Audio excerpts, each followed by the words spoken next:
intro here. So I'm testing to make sure we got a green instead of an orange. Sometimes it throws us an orange the first time around, so we're gonna test things out here. Agent Orange. Oh, we got green. We got green. Go green, go green. All right. And we're gonna fix the color of the chat box. All that's good to go. And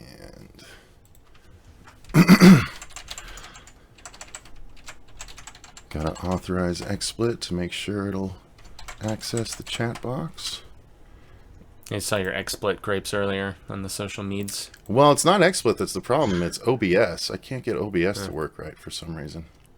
Okay. And people right. filtering it already, I see. Cool. Nice. We do. We got a couple people here. So they will filter in more and more as we go. And I am putting out the... Can you message me the link, direct link? Absolutely. And I'll put it on Womp Stomp Films and start sharing it out. Sweet. Okay, so here's the actual link. And I mean, this is the simple one right now. Okay. Great. I basically, we couldn't link to the event that I set up all those times ago, so that event link is going to have a link in the bottom, and that pink thing says, click the link in the bottom, and it'll take you to the right thing, so great. We'll be good. Well, everyone will get where they need to go. Tremendous. And then I'm going to post in Killer Flicks. Oh, those killer flickers. Those killer flicksters, they're about to cross the 7 flicky grand. killies. Oops. Nice. And that's not the post I made. Hi guys, the people that are here, we appreciate your patience. I'm just trying to make sure we get the correct posts up on the social medias before we get this thing going. At the same time, we're letting people filter in. Marsha Parker is a very happy football fan right now. Not only Marsha Parker, apparently.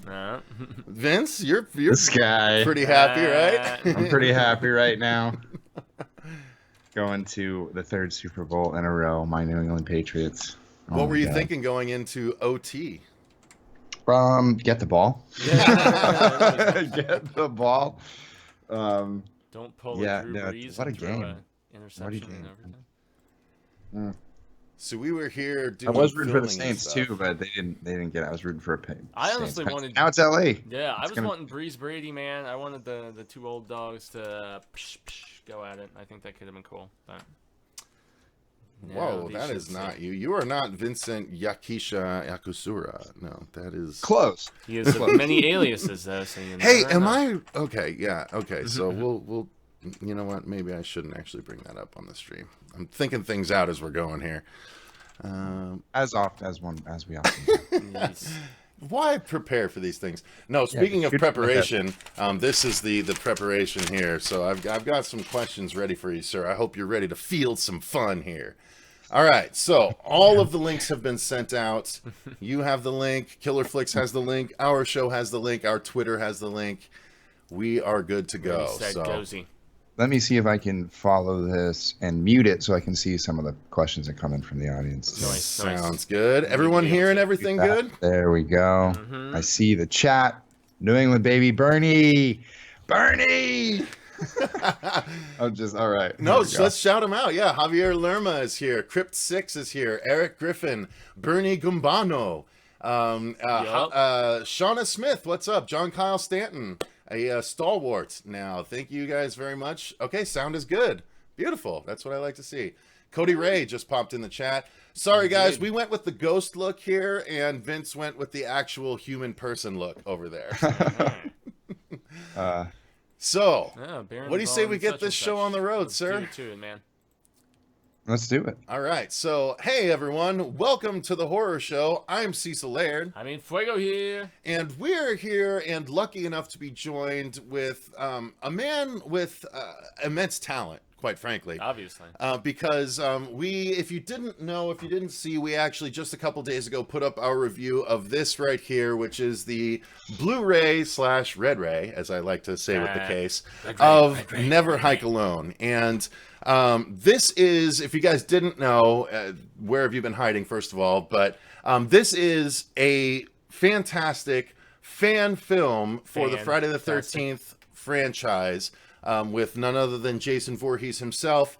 And Vince here, who is joining us, I will give him a proper introduction. He is the man behind this film, both the writer, director, and actor. Yep. So producer as well. He did a hell of a lot of producing, as we found out, not only The through extent of the process stories with all and through the DVD itself. Yeah, some seriously awesome supplemental content in there if you guys can track down a copy. So Indeed. So, the long and short of it, well, actually, before we even fully do the thing, he actually also portrayed Michael Myers in the recent Spirit of Haddonfield short film, directed by Rene Rivas, Yes. not too long ago. And he wrote and directed that, I believe, as well. Shout Right? out to our fellow desert dweller, and they actually filmed some of Never Hike Alone here in Arizona too. Indeed, So, indeed. That we did. Up in That the we did. non-desert area. Yeah, Flag. there's this major misconception here in Arizona about from people outside of the state. They're like, "Oh, it's all desert, whatever." It's like, no, you go up north a few hours, from the valley, Couple hours from and the you're there. basin, and you encounter a much different lay of the land. So Indeed. Love Flagstaff. My brother lives in Flagstaff. Oh, it's a Flag is beautiful dope. place. Beautiful place. So, yes, guys, long and short of it is we have here, as we know him, Vince DiSanti.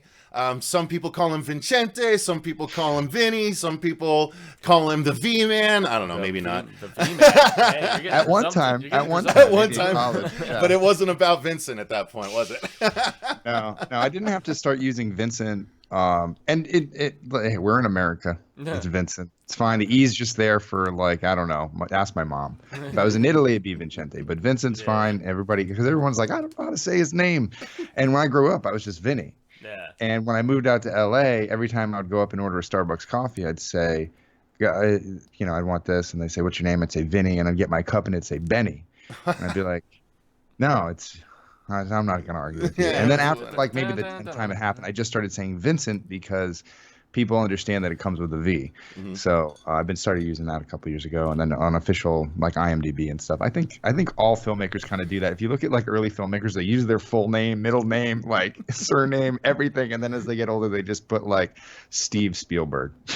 Yeah. So you never got a cup that said Vincent on it? Yeah. I did. I have. Did you really? I have I'm not surprised. And I'm just go Wow. You had to go a distance to fuck that up. whatever. Yeah. So. Well, yeah, so since easy, but Vince, whatever you want. Vin. fair enough. And is it DiSanti or DiSanti?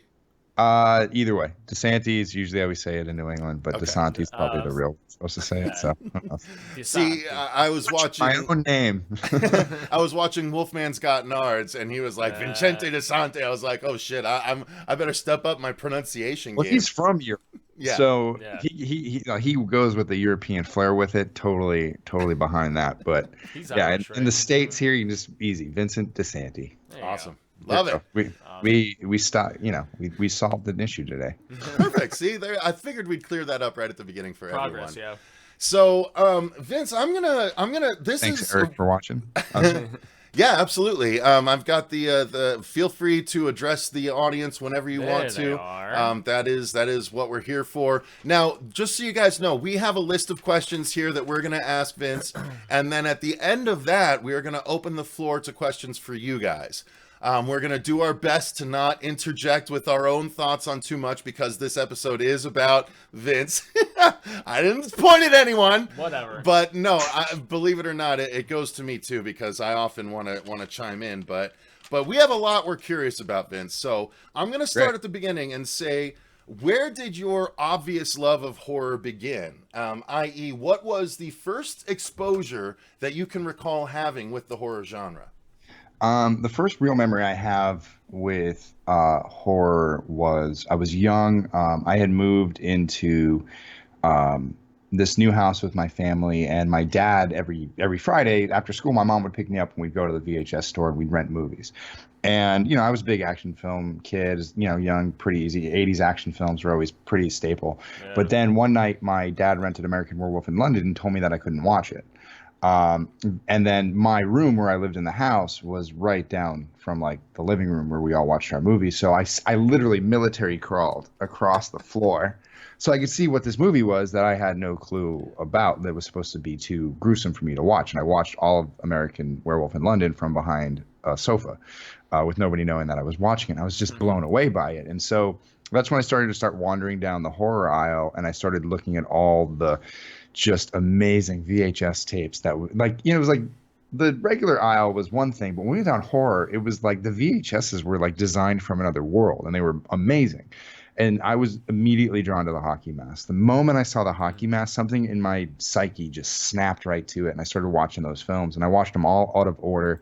I had no clue what the series was about, but I just rent whatever one was available, because they weren't always all available. They were so popular. So I probably started with 7 or 8, or kind of started deep in the pack, and then went back to the beginning and worked my way forward. Like, I was one of those kids that watched the first one and said, "Where the hell is Jason?" Like, who's this guy with a bag on his head? The hell? Yeah, No, that was like, too- that's too, and like, yeah, and even with Pamela, and not understanding that Pamela was in the first one, and so like, I grew up with my first instincts as Jason, and then the next part of it was kind of understanding the franchise as a whole. And I just started watching it over and over again over the years, and I just became a big fan. And I've just been a big Friday the 13th fan ever since, and horror comes along with that. So it's kind of, I watched out and, branched off of Friday the 13th, watched all of Halloween, all of Nightmare on Elm Street, all of Texas Chainsaw Massacre, started getting to the Hellraisers, the Phantasms, like The Exorcist and Omen, and all the films that were out there. I got really big into the Anchor Bay. So there was like Puppet Master, Demonic Toys, like they used to pick up those distro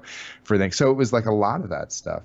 And I was just floored by it. I mean, there was no rules, to the film. I mean, it seemed like there were rules when you watch other films, but when it came to horror, there were no rules. They could do whatever they wanted. And then as I got older, it was getting into like, where did these films come from? Understanding that Giallo was such a big influence on early 80s slashers. So going back and watching Bay of Blood and watching Argento and watching Fulci and watching all those films and Night of the Living Dead and all of kind of the core stuff, and starting to watch the history of it and study it and go back and forth, and Hitchcock to Kubrick, it really just opened up this world of like the spectrum of horror, and I loved every spectrum. It was amazing. And so it's like the one constant film genre that I've loved over my entire life. So Nice. then, as those tastes refined, as you were experiencing all these different like franchises and different genres and stuff like that, what did you find yourself gravitating towards, perhaps beyond slashers and things like that? Did you like otherworldly stuff? Did you like creatures? I mean, what else did you really find yourself digging, man? Creature for sure. I mean, like, I was a big Godzilla fan. So Godzilla and King Kong. I mean, Godzilla, King Kong, Mighty Joe Young, War of the Gargantuans, and like there was a woman who worked. My grandfather owns a rest home, and so she was the nurse at the rest home, and she used to bring in boxes of VH tapes that they were all like rips of like Godzilla movies. So like Godzilla versus Megalon and Godzilla versus the Sea Monster, and all that stuff. So I got big into monster films, and then as I got older, I actually got really big into westerns, and the cinematic masterpieces those became, and also watching things like, growing up, in an Italian house, watching things like The Godfather and Scarface and old mob movies and just old epics. And I think that what I fell in love with as like a filmmaker is the epic, the big story, like something that carries somebody over a long period of time, or something that has a rich history to it, rich character. And so I found myself very much drawn to those types of characters, or characters that were instantly gettable, like the Critters. Like, I loved Critter films. They were hilarious because they had personality, and you could imagine a world outside of them. Same thing with the Predator. Grew up on big Predator fan 1 and 2. I loved Shane Black. People always like shit all over Predator 2, but that's like one of the best in the series. I still rank it as the second best in the series. No, Danny easily. Glover, all the stuff that happens in there, King Louis, Yeah, Busey, man. and you just see Bill the expansion of, Paxton. Ugh. oh yeah, and like what's his face, Morton Downey Jr. is like the news guy, and like it kind of had that RoboCop feel to it. I mean, RoboCop's another big one. Paul Verhoeven. We grew up in such a great time where film was so out there and non-PC, and just did whatever it wanted to do before it started to really get kind of controlled later on. But I grew up with all that, and it just really influenced the way that I see films as spectacle. Bringing something home to a viewer that they've either never seen before, or they never experienced that way before, and reinventing the wheel kind of, but sticking to a certain game plan that that just brings something special to a film that makes it feel like a well-told story. And I think that was one thing I always concentrated on through film study and through my early career of working in development and stuff like that, really discovering what makes a movie sing. Now, that's actually a good segue into the next question. I have a question here that I'm going to move towards the end, but the next one, I'm actually going to throw in one in between here, saying, what is your history with actually making film? Did you, like the one you just kind of just referred to, as far as where did you go? Did you actually go to film school? What did you do as far as preparing yourself for the ultimately the life that you're trying to forge for yourself here? You know, it's funny with film, there's no direct path. Let me just say that right away. Like, most of the people I talk to in this industry, I mean, you have your typical, like, I went to film school, I started on this show, and I did this. And that's what I wanted to do, and that's what I've always wanted done. And that's a very small population of the film world. A lot of what it is people coming from different industries, different backgrounds, different, education. So I started at Hofstra University. I was a journalist major. I wanted to write. Same. This is back when I wanted to write, and I wanted to do sports journalism, and I really wanted to talk about TV production. And I ended up transferring to URI for a semester where they still had journalism, but I actually started to, and that's when journalism started to change. It started to get offline and online, and there was this big muddy puddle of what it was going to become, and the blogosphere really hadn't blown up quite like it had, and everything that we had learned about, like newspapers and things that I thought I was going to get into, were dying. So I started to shift my focus and realize that TV production and production was where I wanted to be, but URI didn't have it. So I transferred again. I went to a small state school called Worcester State. They had a small film program, mostly documentary style, but they had editorial software. We learned Final Cut, and we got to work with all the systems and go out in the field with cameras and shoot stuff. So even though most of what we were doing was documentary, I would push the boundary and try to film stuff and do things with a more theatrical staging, or, just kind of bring that next level to it. And I had always been the kid in high school that was like, can we do a video project for this? Like, can I make a little movie? Can I make little shorts? And so I made a lot of shorts in high school for projects, and it became my excuse to, take the, my dad's camera out and shoot something in the backyard, do all the cuts in the camera. I remember. Yeah, I did the same thing. Yeah. Back before we had DSLRs and digital cameras, you were tape to tape. And so you were editing VHS deck to VHS deck, and you were just doing whatever you could, like the way we made skate videos and things like that. You just figured it out. And I think a lot of that kind of branched into when I moved out to LA, because I moved out to LA and I started in post-production. I was a PA working on The Curious Case of Benjamin Buttons, seeing how high-level VFX were made. Wow. Dang. And something I never really, ever thought I would get into. I had friends that are into it. I have a friend who's a VFX supervisor at Digital Domain, has worked on, amazing films, but learning the back end and how you have to shoot for the back end. And then I went into animation. And again, it was kind of like a curtail of, I left that film. I went and I got a job in commercials. I got some on-set experience with commercials. I got to shoot some behind the scenes. I got to, as a PA, you get to kind of dip your toe in a lot of ponds. And it allows you to experience a lot of different things about the production, because you kind of go fill whatever gap is needed. And if you can fit in, you can kind of, just make it work. That's how you advance. And so I did that for a while, and it opened up the opportunity for me to work in animation. My first real film gig was on an animated film called Freebirds, which took 3-4 years to produce. Did you work with Scott Mosier at all then? I did. I got to work with Scott. That's awesome. So, this becomes a key element for anyone who's trying to get in the industry. It's like, you're going to find yourself with opportunities where one day I'm sitting in the offices of this production company, and I turn and I look across the hallway and I see Scott Mosier walking in, and I go, what the hell is Scott Mosier doing here? And a week later, he's my boss. Dang. Wow. Scott Mosier, for those that don't know, he actually just came off of directing The Grinch. Co-directing, if I'm not mistaken. Yes. Yeah, old school homie of Kevin Smith, and played like how many roles in Clerks, for God's sake? Like, come on. I know, Snowball. 37. He directed. I'm a good friend of mine who worked on Freebirds, who became the lead editor. Chris Cartagena was the editor on that film. So I know those guys, and I've actually been talking to them for the last 4 years. They've been in France working on this film. So I've got like some. It's as you go along in this industry, you meet people who have they come along and they influence you and they mentor you and they kind of give you a little bit of insight. You take that insight and you apply it and you move forward.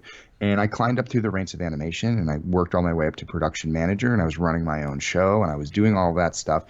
And this whole time as I'm doing it, all I ever wanted to do was write and direct. And so you're writing your stuff on your own. You're trying to get shorts made on your own. And it's just really hard because when you don't have any money and you don't have resources and you don't necessarily have the connections to go out and shoot stuff, it gets really hard. So you have to just kind of go out and fail. And as you guys saw in our PTS, we had, I had a good time. I got a little film crew together to go shoot an early version of Never Hike Alone. We went out into the woods. We realized we were severely under-equipped. We were severely under-planned. We ran out of light. We were going to have to come back in a few weeks and try to do it, and we never were able to. And so we were never able to finish the piece. And it was a big learning lesson for me because I stopped and I said, wow, I don't know as much as I think I know. I need to go out and learn more. So what can I do to do that? And so I started working on friend shorts. I'd go out and I'd PA, or I'd run sound. I'd hold the boom mic, or I'd act in one of them if they needed an actor. Like I'd do whatever it took just to be on a film set, just to see how other people did it, just to get the flow of it. And eventually I ended up doing a 48-hour film project where I got to direct called The Red Room. I had a fantastic time, and that kind of reinvigorated me as far as thinking that I could direct.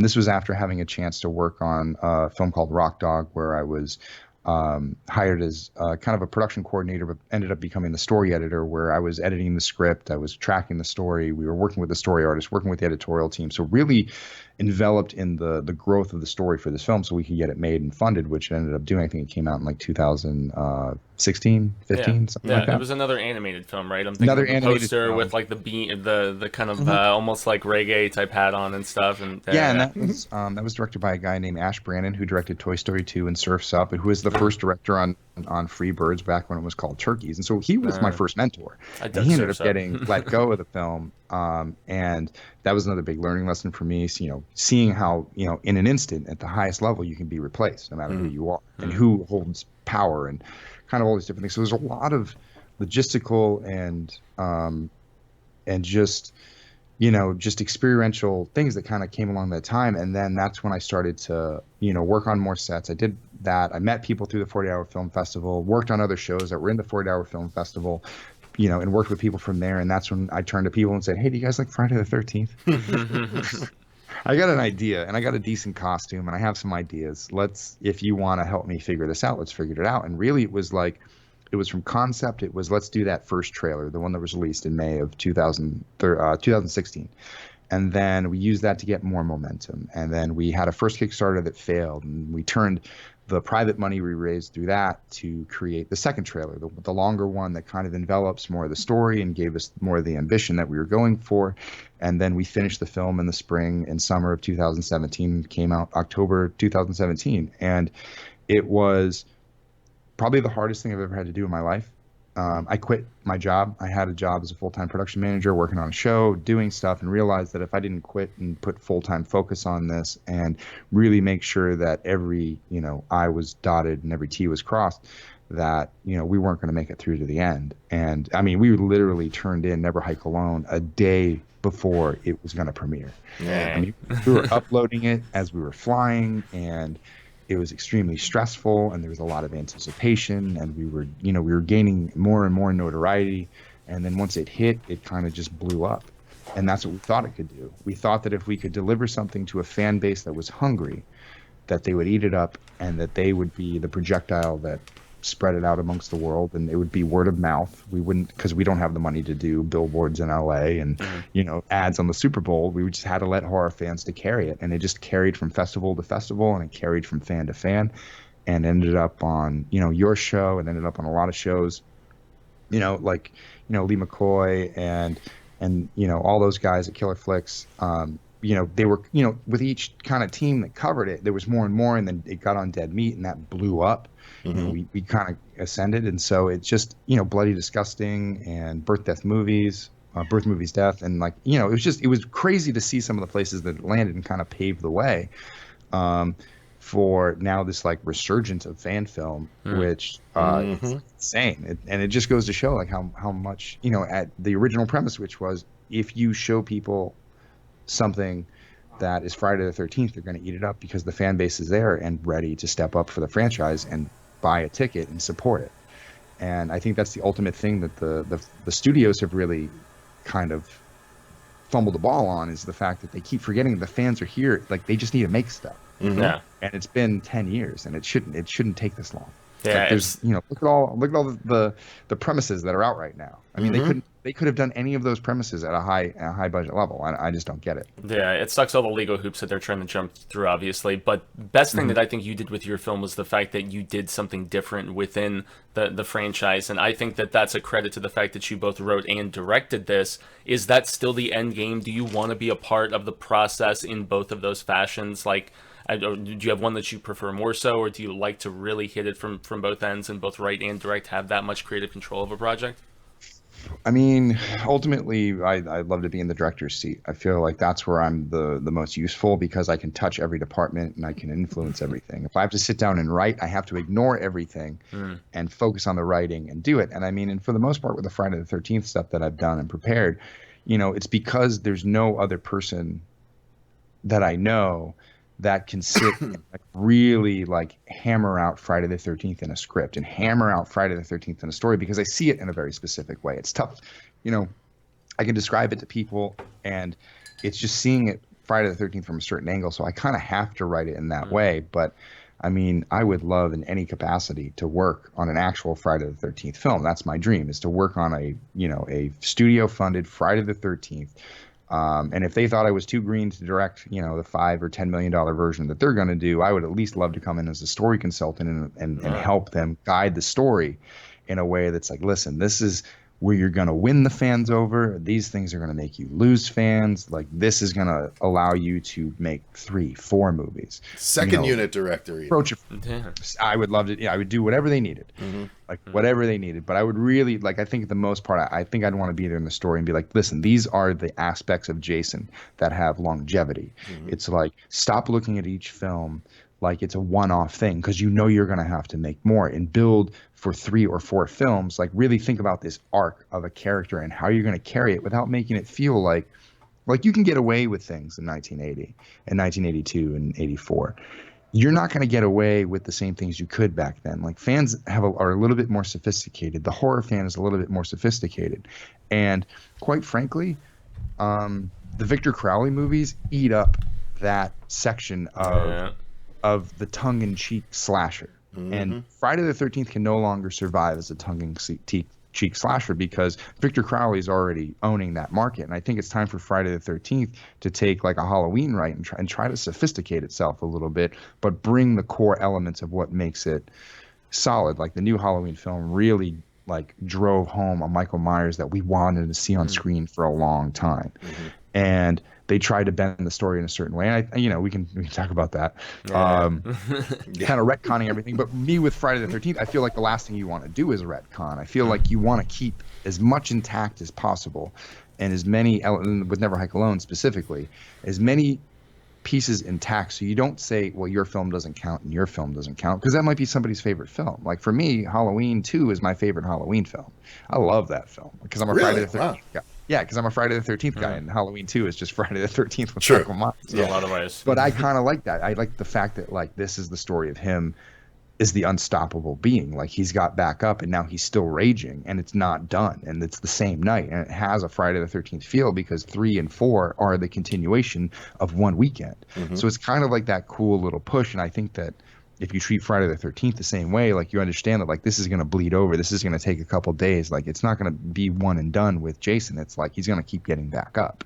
And so what is the thing that launches him into action, and what is the thing that takes him finally out of action? That are the two most important things. And if there's motivation for the character to come back, that's kind of new and fresh, which Never Hike Alone was. I mean, wandering into Camp Crystal Lake, really kind of tapping into what 2 did, which was disturbing the land and going there and really drawing Jason out, and then seeing what happens when it does. It's kind of it's a good launch. It was a good premise to jump off of, and you totally got it.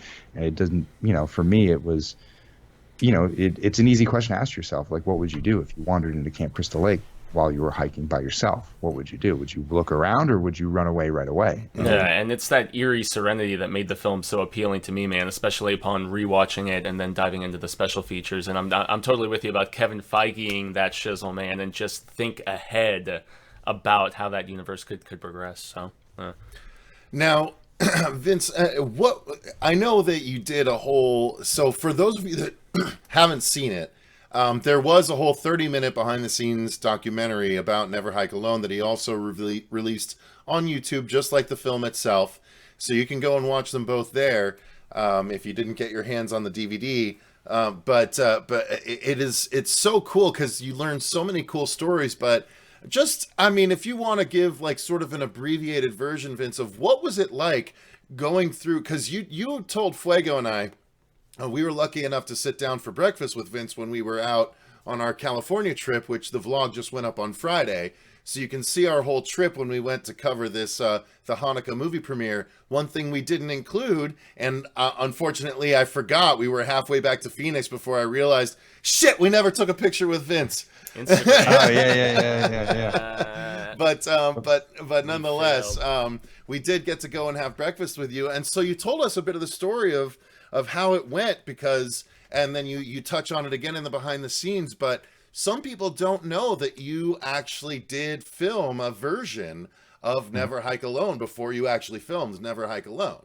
Are you willing to give like kind of an abbreviated version of that story? Yeah, we went out to the same trail that we shot all the no trespassing sign scenes in. That was the first trail I discovered, and I thought that I could, create something cool there. And I just went out and, went for it. But, at the end of the day, it was missing shots. The last shot that really was supposed to finish the whole thing up was completely out of focus. And, we ran out of light and some of the angles weren't correct and we didn't have some of the pieces that we needed. And, it just wasn't what I thought I could do. Thought I could do better. And some of the shots came out great, and some of the shots came out exactly how I want it. I mean, one of my favorite images that we've ever shot is from that film. It's kind of, and you've seen it out. It's like kind of this shot of the sunset with Jason kind of turned towards camera and the axe held up. It's this great silhouette. There were some great ideas in there, but it was like I realized that I had something kind of bigger in my head, and I needed to explore that, and I needed to get better as a filmmaker. The process of doing the film, I mean, if you watch the behind the scenes, you'll see Andrew, he looks like a baby. He's got no beard, he's got short hair. And I picked, 3 pretty decent shots from that film that, that I thought kind of summed up what it would have been. It would have been very simple, would have been 3-4 minutes at the most. And then when I started to meet with people, I started to learn more about production value and how to get it. And, certain things we can do. That's when we started kind of toying with the cabins and I realized I was like, you know what? I want to tell a story. I don't want to just do a kill sequence. I want to tell a real story. And I want to really flex my creative muscle, because even though I was working in, all these development wings and I was the young guy on the team, I didn't always get to flex my creative muscles the way I wanted to. And I wanted a chance to prove myself. And Never Hike Alone became my chance to prove myself. It just took a lot of years of self-reflection of realizing that I had to grow as a director and as a filmmaker in order to get it done correctly. Mm-hmm. Fair enough. Nice. So, I mean, the initial attempt obviously became kind of a proof of concept at the end of the day, but it's still rad that you had the interest from that actor wanting to return, man, and still being dedicated to the idea and the project and everything. So we have to segue then into the fact that you finally actually get it done. What sort of anticipation and just hope for the reception was there? I mean, were you just floored by the extent of the bloodies and all these different really noteworthy places for horror, not only offering praise but extensive coverage and stuff like that? Was that your hope? Were you confident enough in that, or were you just like, damn, it's actually here, this is a little more than I expected? It was more than I expected, because up until then, you really didn't see fan films getting any recognition. You don't see them at festivals, maybe rarely, and they're not really even talked about. They kind of get dismissed, or you tell somebody, I can't tell how many times I said, oh, I'm working on a fan film, and somebody looks at me with glazed eyes, like, oh, okay. I mean, even some of the crew members, the first time I pitched them on the film, and they were like, all right, we'll see how this comes out.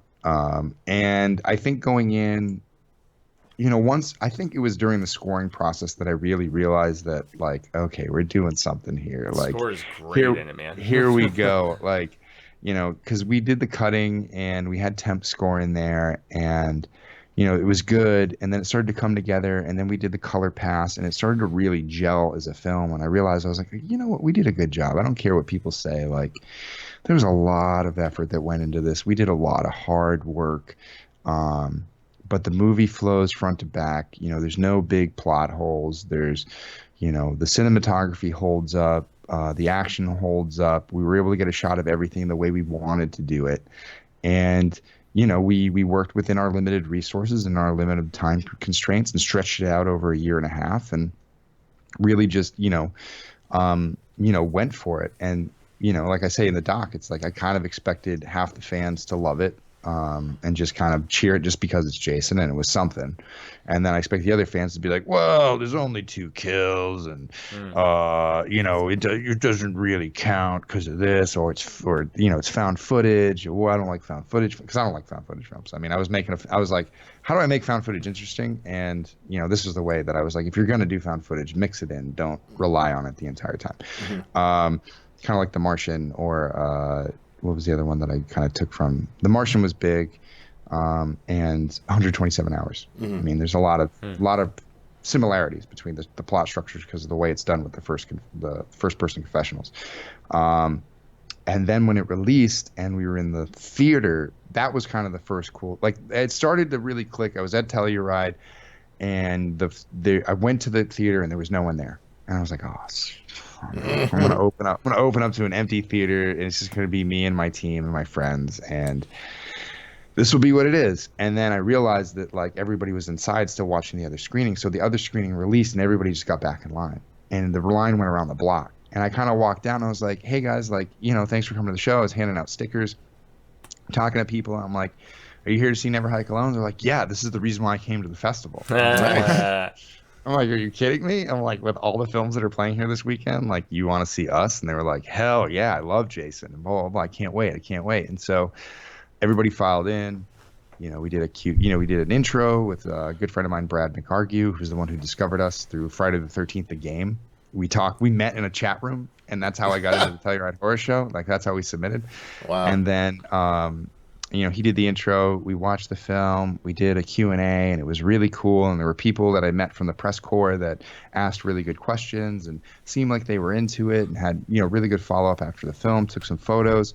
And then we walked home about midnight Colorado time, and I flipped open my laptop, and it was like, that's when I started to see like the plays ticking up. And we were already like in tens of thousands, 20 of thousands. And we were like, whoa, that was fast. And everything else before that took a long time to grow. We started seeing the reviews come out. Bloody Disgusting reviewed us, and Birth Movies Death reviewed us, and they were glowing. And so it was like, wow, this is like proof. Like, this is proof that we did something good. Validation. And then it really took off with the fans. And then that kind of gave people to say like, all right, I'll give it a shot. And then everyone who gives it a shot, 9 times out of 10, they walk up to somebody else and say, you got to see this movie.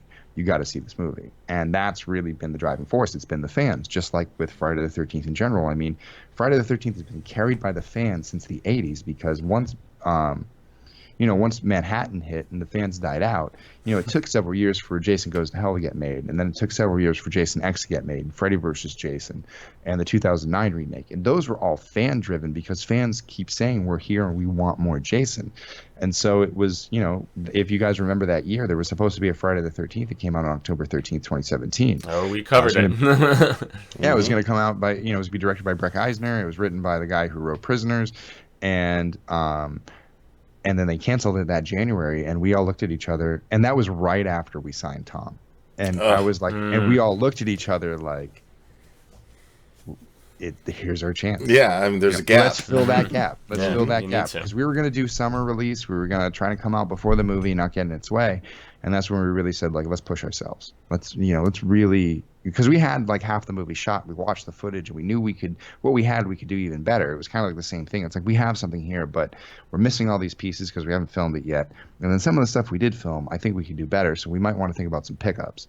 And that's what all 2017 was about, was going out and shooting the film exactly the way we wanted it, and doing it with a much tighter crew, more equipment, more people who had just saw the film and been inspired and just joined the team. And that's how, it ended up coming out the way it did. And that's why we were able to exceed the expectation of, this is what a fan film usually is, and this is what Never Hike Alone became.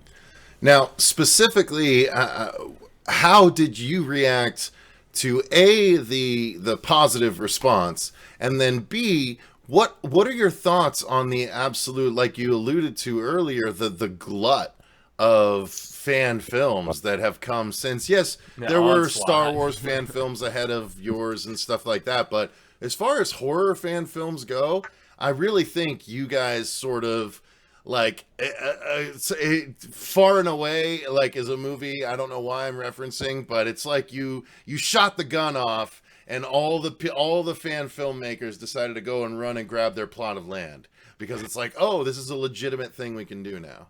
Well, I think that there were a lot of films that were in development, when we came out. There was a couple, but they didn't really capture as much attention as we did because we brought an extra level of production value. And I think it was that moment where filmmakers started to realize that if they really wanted to get their films funded, that if they really wanted to make an impact, that it couldn't just be, I'm going to go out in the backyard with my dad's camera, and I'm just going to shoot one kill, or we're just going to wander around. And, in every single Friday the 13th fan film, you could kind of say was mostly the same thing. It was like no production value, just, a Jason would come out, kill everybody would die, and everyone would go home. And it was done with, cutting in the old music, and it was really choppy, and there was no production value too. So it was like, what if we treated this like a short film that we were doing before? And, like the Star Wars fan films that came out, the Power Rangers fan film that came out, the Punisher fan film that came out, the Batman fan film that came out. Really, but I mean, and those teams kind of having more resources than we did at the time, but I'm trying to figure out what's the bridge from here to there. How do we go from typical fan film to, no, this is treated like a production, it looks like a production, and it's going to feel like a real movie when you watch it. And part of it is the tools that came out. We didn't have drones however many years ago. We didn't have digital cinema cameras that could shoot, whether it's a DSLR or whether it's like we shot, like a Red Epic or a Panasonic Varicam. We didn't have access to that. And so now that you have access to that, and even the DSLR cameras that you're able to kind of shoot with and come up with cinematic language, you can create the necessary production value for legit productions that should look good. And it's up to filmmakers now to reach that call to being like, all right, Never Hike Alone has shown you what fans now expect in order when they sit down and watch a film. It's not just the story. They want to look down. They want the cinematography to be good. They want your audio to be good. They want your color to be good. They want your score to be good. They want it to feel like an actual production. They don't want to feel like they're watching a fan film. And I think the fans are starting to show that we have ideas too, and that we're just going to go out and execute them. We're not going to wait for the studios. And that's ultimately what ended up happening. I think that we inspired a lot of people to rethink, to go, okay, maybe we should take a different approach to this. And I think a lot of the fan films did. I don't think there's one fan film out right now that didn't stop at one point and go, we need to rethink our entire strategy. And because now we have to reach this level and fans expect this. So let's try and do that. And I think that that's going to do what kind of like Star Wars fan films do now, which is you see a lot of Star Wars fan films that reach that platinum level because there's the fan base there to support it. And I think if the fans support the fans, you're going to see, more and more and better fan films come out. And it's just going to be, we're going to get flooded with it. And we're just going to have to see what sticks and what doesn't and learn from that. And I think that filmmakers should learn from everything that comes out and figure out if you're going to go out and you're going to go down this venture, the most important thing is you reach your word, you deliver what you say you're going to deliver. If you've taken money from fans and you have gone into production, you better finish. Yeah. You better finish and come out with something. Mm-hmm. And, and it's not easy. And I think that every single production is probably experiencing that. And it's Never Hike Alone experienced that. It's the times where you think that, like, how am I going to do this? How am I going to finish this film? Like, there's so much to do. Is something going to happen between now and then? And it isn't until that you hit that go button that you're not like, oh my God, like, hopefully this lands, hopefully we can get this done, hopefully nothing goes wrong. And it's all in the prep, it's all in the execution, and it's all in the studying. And if you do your studying and you do your homework and you work with your team and you don't, shortchange anything, you don't take shortcuts, you're going to come out with a finished product and you should be proud of it no matter what happens. And that's kind of like the moral of the story when you're going with a fan film, because, there's no insurance here. There's no there's no, studio holding your back and holding your hand. You're doing this on your own with only your friends. So go out and have fun and just finish and, say, deliver what you say you're going to achieve. Cool. Good. Now, so for that high bar that you set, obviously, yourself and a few contemporaries and stuff like that, you've been involved in a few other fan films. Are there any you were involved with, or others that you've taken a peek at that you feel like have reached that marker, that you feel like they have been an elevated product, or just fan service, whatever? I mean, something that has really maintained that consistency. Well, I mean, I've had a lot of fun working on the Halloween fan films. The first one I worked on was Spirit of Haddonfield with Renee, which was actually a fresher breath air because Never Hike Alone was such a heavy production because there was so much money involved. And Renee reminded me that, hey, we can just go out and shoot this on a weekend and we can come up with something and think, in a smaller box, but still be creative. And, Renee came out with a budget like 1/40th of Never Hike Alone. He Even was less telling than us that. at Mad Monster, I remember. Yeah, and still came up with something that was really interesting and different and something you hadn't seen before, and used skills that he had to create something that was there. So it was really unique to work on that side. Obviously, like being able to work on the other side of the camera and just act as Michael and not have to worry about the production logistics was great. And then I got to do that again on The Face of Michael Myers, which they did the Prelude trailer, and then ran an Indiegogo. It didn't go through, but they're still trying to figure out how to get that done. But another team that just gets it, that they understand that fans want stuff and they want to create something at a certain high bar level. And I think one of the fan films that I've been really impressed with lately in the Friday the 13th world that kind of didn't get, and it's still in an Indiegogo campaign, is Jason Rising. So if you haven't supported that film, I would definitely say go out there and support Jason Rising. I've talked to James Sweet, the director.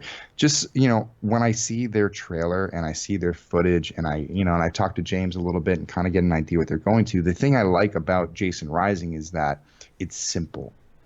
It's very, very simple. And even within their simple present plot line, they're not trying to deliver anything other than like, this is the premise, whatever we raise, we're going to build to our budget and we're going to deliver on our budget and our premise, and we're not going to try and overstay our welcome. We're not going to try and do too much with it. It's just very simple. These are our characters and this is the journey that they're going to go on. And very likable set of characters. I kind of like the aspect that they're doing, the escaped convict, having to do a manhunt through the woods, which is kind of an idea I had a long time ago. Like, I'd love to see a manhunt film. Like, I'd love to see a manhunt. Like, they're going out there and they don't realize that they're going into this territory. It'd be such a good thing. Like, sheriff's deputies. It's almost like Rambo, like the first Rambo. And like, I was like, see, simple premise. You're following one set of characters. It's one arc. It's very simple. And the tone that they're setting has a part 4 feel to it. And bar none, the best part that they have is like this really well-designed Jason that really kind of, comes off of the part 4 Ted White. They got an actor that kind of brings that Ted White presence to it and performance to it. And I think that was something that was missing that I haven't seen yet. I've seen a lot of part 6s and part 7s, and over the years I've seen a lot of that stuff, but very rarely have I seen a part 4 that has been brought to life in a way that makes me feel, yeah, I'm watching Ted White again. So I'm really impressed with that. I think that they got a lot of great things and a lot of good tricks up their sleeve. And they have the experience. They have a lot of people on that production that have experience in film. And so I think that because they have that experience and they've been through it before, I think you're going to see a final product that is something that is going to be talked about by the time they're done. It's really going to stand head and shoulders above what's out there. And I think people should support it. Jason Rising, damn right, cool. So you've been, as you just mentioned, you've been Michael Myers, you've been Jason, you've also written, you've also directed, you've also produced. What of those is your truest passion, if you had to put a fine point on it? It'd definitely be directing. I mean, there's nothing like working with a team of creatives, a bunch of department heads, and coming up with a game plan and saying, this is the vision, let's go execute it. When producing, it's just a lot of paperwork. It's a lot of paperwork. It's a lot of filling in Excel sheets. It's a lot, cutting checks and tracking budgets and all that stuff. And it's a lot of headaches, and there's no real reward for it. Like, no one comes in after you've done I've worked on some animated films where I've done budgets that last over 3 years. Wow. No one pats you on the back and says, great job, you did the budget. So there's that. I like acting, but there's nothing like standing out there on the field, like it's like being the general. You know, you're out there, your DP's right on the side of you, your first AD's right there. You're out there with your actors, and you're talking about like, this is what we're gonna do, this is how we're gonna execute it, and this is the shot. And going out and capturing it and moving on and eating up and just just eating up those shots and getting them done throughout the day and accomplishing that. There's nothing like being on the front line and getting it done and shooting the film. The writing process can be a lot of fun, but it's all pie in the sky. And there's just a lot of sitting in front of a computer, jamming at a keyboard, trying to get the ideas out of your head. And like when I'm on set, it's like I don't have to I don't have to type it on a keyboard. I don't have to write it out. I don't have to pitch it. I just got to do it. And there's nothing like that feeling. And I was talking to Adam Marcus about this at Horror Hound. And we were talking about what it's like to be a director. And somebody had asked us that. I think we were out having drinks at the bar, and we were talking about like what it's like, what's the best part about being a director. And when you're out there, you feel like the constant pressure. Everyone's looking at you. You're the center of the circle. Everyone's like relying on what you need to say. And there's a lot of pressure, but at the same time, you love it. You live for that time. And then when you're done and it all comes out, it's like all the weight of the pressure and the stress and the sleepless nights and the getting up and scribbling stuff on your notepad at 3 a.m. in the morning because you're like, oh, this is going to make the scene better. And then you pass back out. Having that like, will I remember this in the morning if I fall asleep now? And like having to battle yourself to get out of bed and type something up or write a script page. It's a struggle that you go through throughout the entire process, and it connects you to your film where it becomes a part of you. And there's no other way to get connected to a piece of material than being the director. I mean, because at the end of the day, you're there through every stage. You're there at the development, you're there through the production of it, you're there in the editorial room, you're there in the mixing room, you're there in the score mix and the final export, and you're saying yes and no the entire time until you get what you want. Or you have to, sign on the dotted line and be like, well, I'm just going to have to live with this and go and move forward. And, you live and die by your decisions, but there's no better chair to be sitting in on a film than the directorial chair. And I don't think there's anything else I'd want to do in my career than do that and continue to do that. No, awesome. He is definitely making me sentimental for the short that we worked on a few years ago. Yeah, makes me want to get back to it. Right. So thinking of that other franchise which we worked on and stuff, are there other franchises that you would like to either act in as like the iconic killer, or just one that you would like to be a part of? Beside, I mean, you mentioned Phantasm earlier. I adore Phantasm. I'm not trying to lead the question here, but is there another that you would like to play in that playground? In the world of doing another fan film, the other character I would love to play wouldn't be a horror one. It would actually be Batman. I would love to do a Batman fan film and then do a whole, like, I love Batman. I'm very excited about the new Batman coming out, but do the Batman who laughs. Do the Batman who laughs. Batman who laughs. I would love to do. I mean, it's just to play Bruce Wayne and Batman and do it, put on the suit and fight and do fight choreography and do some stunt choreography. I think that would be kind of a fun thing to do. Horror wise, I don't know. I mean, Freddy is a different body type. Leatherface is a different body type. I am going to get to play another killer, though, in 13 Fanboy for Deborah Voorhees, which is going to be cool, which is different. So it's got more of a, You're the I would fanboy? say. I am the stuntman playing the fanboy. Okay. And so who the killer is going to be revealed in the film, but I'll be doing most of the work throughout the film. That's awesome. And that kind of has more of a Ghostface feel to it because it's a flesh and blood character. Mm-hmm. They move very naturally. They move quickly, silently. They stalk people. So I got to shoot some of that with Deb out in New Mexico. Wow, like 3 months ago now, and we had a lot of fun. Andrew Lady was in it. Haley, a good friend of mine, was in Haley Greenbauer. And like all the whole cast that was there, we did a teaser for Deb, and then now she's raised over $60,000 on crowdfunding and is getting ready to shoot a feature. They played the teaser during the Slash and Cast Horror Awards the other night, actually. Oh, great! Oh, great, good. Hang on. Oops, hang on, Vince. Hang on. Did you unplug I just disconnected the headphones. Hang on. 1 second. Sorry. Oh no. Yeah, I've seen Deborah Voorhees has spoken with Lee a couple times. Yes. And yeah. Okay, cool. Yeah. So and I mean, that's just chock full of Friday the 13th alumni like CJ Graham and Tom Matthews, Nice. Tracy Savage, Deb herself, Ron Sloan. The cast list is amazing, and I know it's growing like every day. So, so that's going to be a fun project to look forward to for us. I want to do more with Michael Myers. I think that the Prelude project and Spirit of Haddonfield have legs. So we're going to work on hopefully expanding those films. And I'm not done playing Ghost Jason either. I mean, he's grown Perfect so segue. big. Yeah, I was just about to say. He's grown so big that I know that we need to do more with him. And as you may have saw, our original costume was purchased by a collector, and is now sitting on a mannequin somewhere in Germany. Yeah. Forever kept in horror history. And so I had to rebuild the Ghost Jason from scratch. But we went into the kind of like this, say like, okay, now that we've done it once, let's rebuild it, because I wouldn't change much about it other than some of the stuff with the head and the hands. But overall, it was like, you know what? I got the Jason I wanted. Like, this is what I think he should look like in the modern age. I think we found a good use for the jacket. I think we got a good look for it. And now we should just work on our prosthetics as far as like head and hands for like, so maybe something that's not off the shelf. I've got something that is back from CFX, did some adjustments to it, did some different things. But that's going to supplement us until maybe we build something a little bit bigger and start some more tests and do some more fun things. I mean, obviously the market's so flooded right now, so we don't really feel the pressure to have to really make anything at this very moment.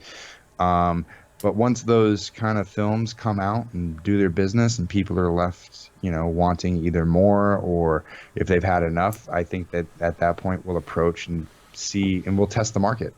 And we'll see if people want to see more Never Hike Alone, more Ghost Jason, and see what's going there. And that will allow us to produce some of our original productions in the meantime and get those out there. And we'll see what the future holds for Never Hike Alone. It's so funny because now you've positioned yourselves as the AAA Jason fan film. So right, we're gonna get we're gonna get Jason Rising. We're gonna get the double A's. We're gonna get Voorhees coming out. Speaking of which, Cody just jumped on not too long ago from Wet Paint Pictures. Just jumped on. He's got his Jason fan film Voorhees, a full length feature coming out sometime this year. But yeah, after those come out, it's entirely possible people are gonna be like, okay. But let's get back to the AAA title. And this is not to denigrate anyone else. This is just to say that people are going to want Never Hike Alone 2. And you kind of jumped into the question without me even needing to. What's up, Dino? Just real quick, saying hi to Dino. Dino's a good buddy of ours. Where in the process, because obviously you just are basically saying Never Hike Alone 2 is in development at some point. Where in the process is it? Can you, officially confirm that Never Hike Alone 2 will be coming, whether it's now or later, it will be coming? What can you tell us about Never Hike Alone 2? Will it be called Never Hike Alone-ier? Or like, what are you, like, how is it going to go? Somebody pitched out a title called Never Hike Again, and I thought that's was actually amazing. Fucking great. Yeah. Very great. Great title. The first time? I'm not gonna lock down anything for Never Hike Alone as far as like what it's specifically gonna be, because I think right now, is there a story? Yeah. The moment Tom signed on, my brain spun in all directions about how did he get here? How did this work? How's it gonna go after this? Where is it gonna go from here? Blah, blah, blah. Positioning everything. I mean, everything I said about what you need to do with a Friday the 13th film to position it so when you go to make more, that the footholds are there, that you're not finding yourself in the just insane, falsehood of like every sequel that that came with every Friday the 13th. There's always something way different. Yeah. We wanted to create something that could be expanded upon, not just a film, but a universe. And I spent a lot of time after Never Hike Alone and during Never Hike Alone expanding that universe, figuring out where this story goes, figuring out what the characters' arcs are. And it took a long time because I did that in between doing the Blu-ray campaign, which took a lot of effort to get the Blu-ray to look the way it did and sound the way it did, and just overall just run that entire campaign and get everything out. I missed many things that I was dealing with in my personal life. And then working and getting back on the job market and all that stuff. Because after I'd done with Never Hike Alone, I had to get a job. I mean, that was the first thing I had to do.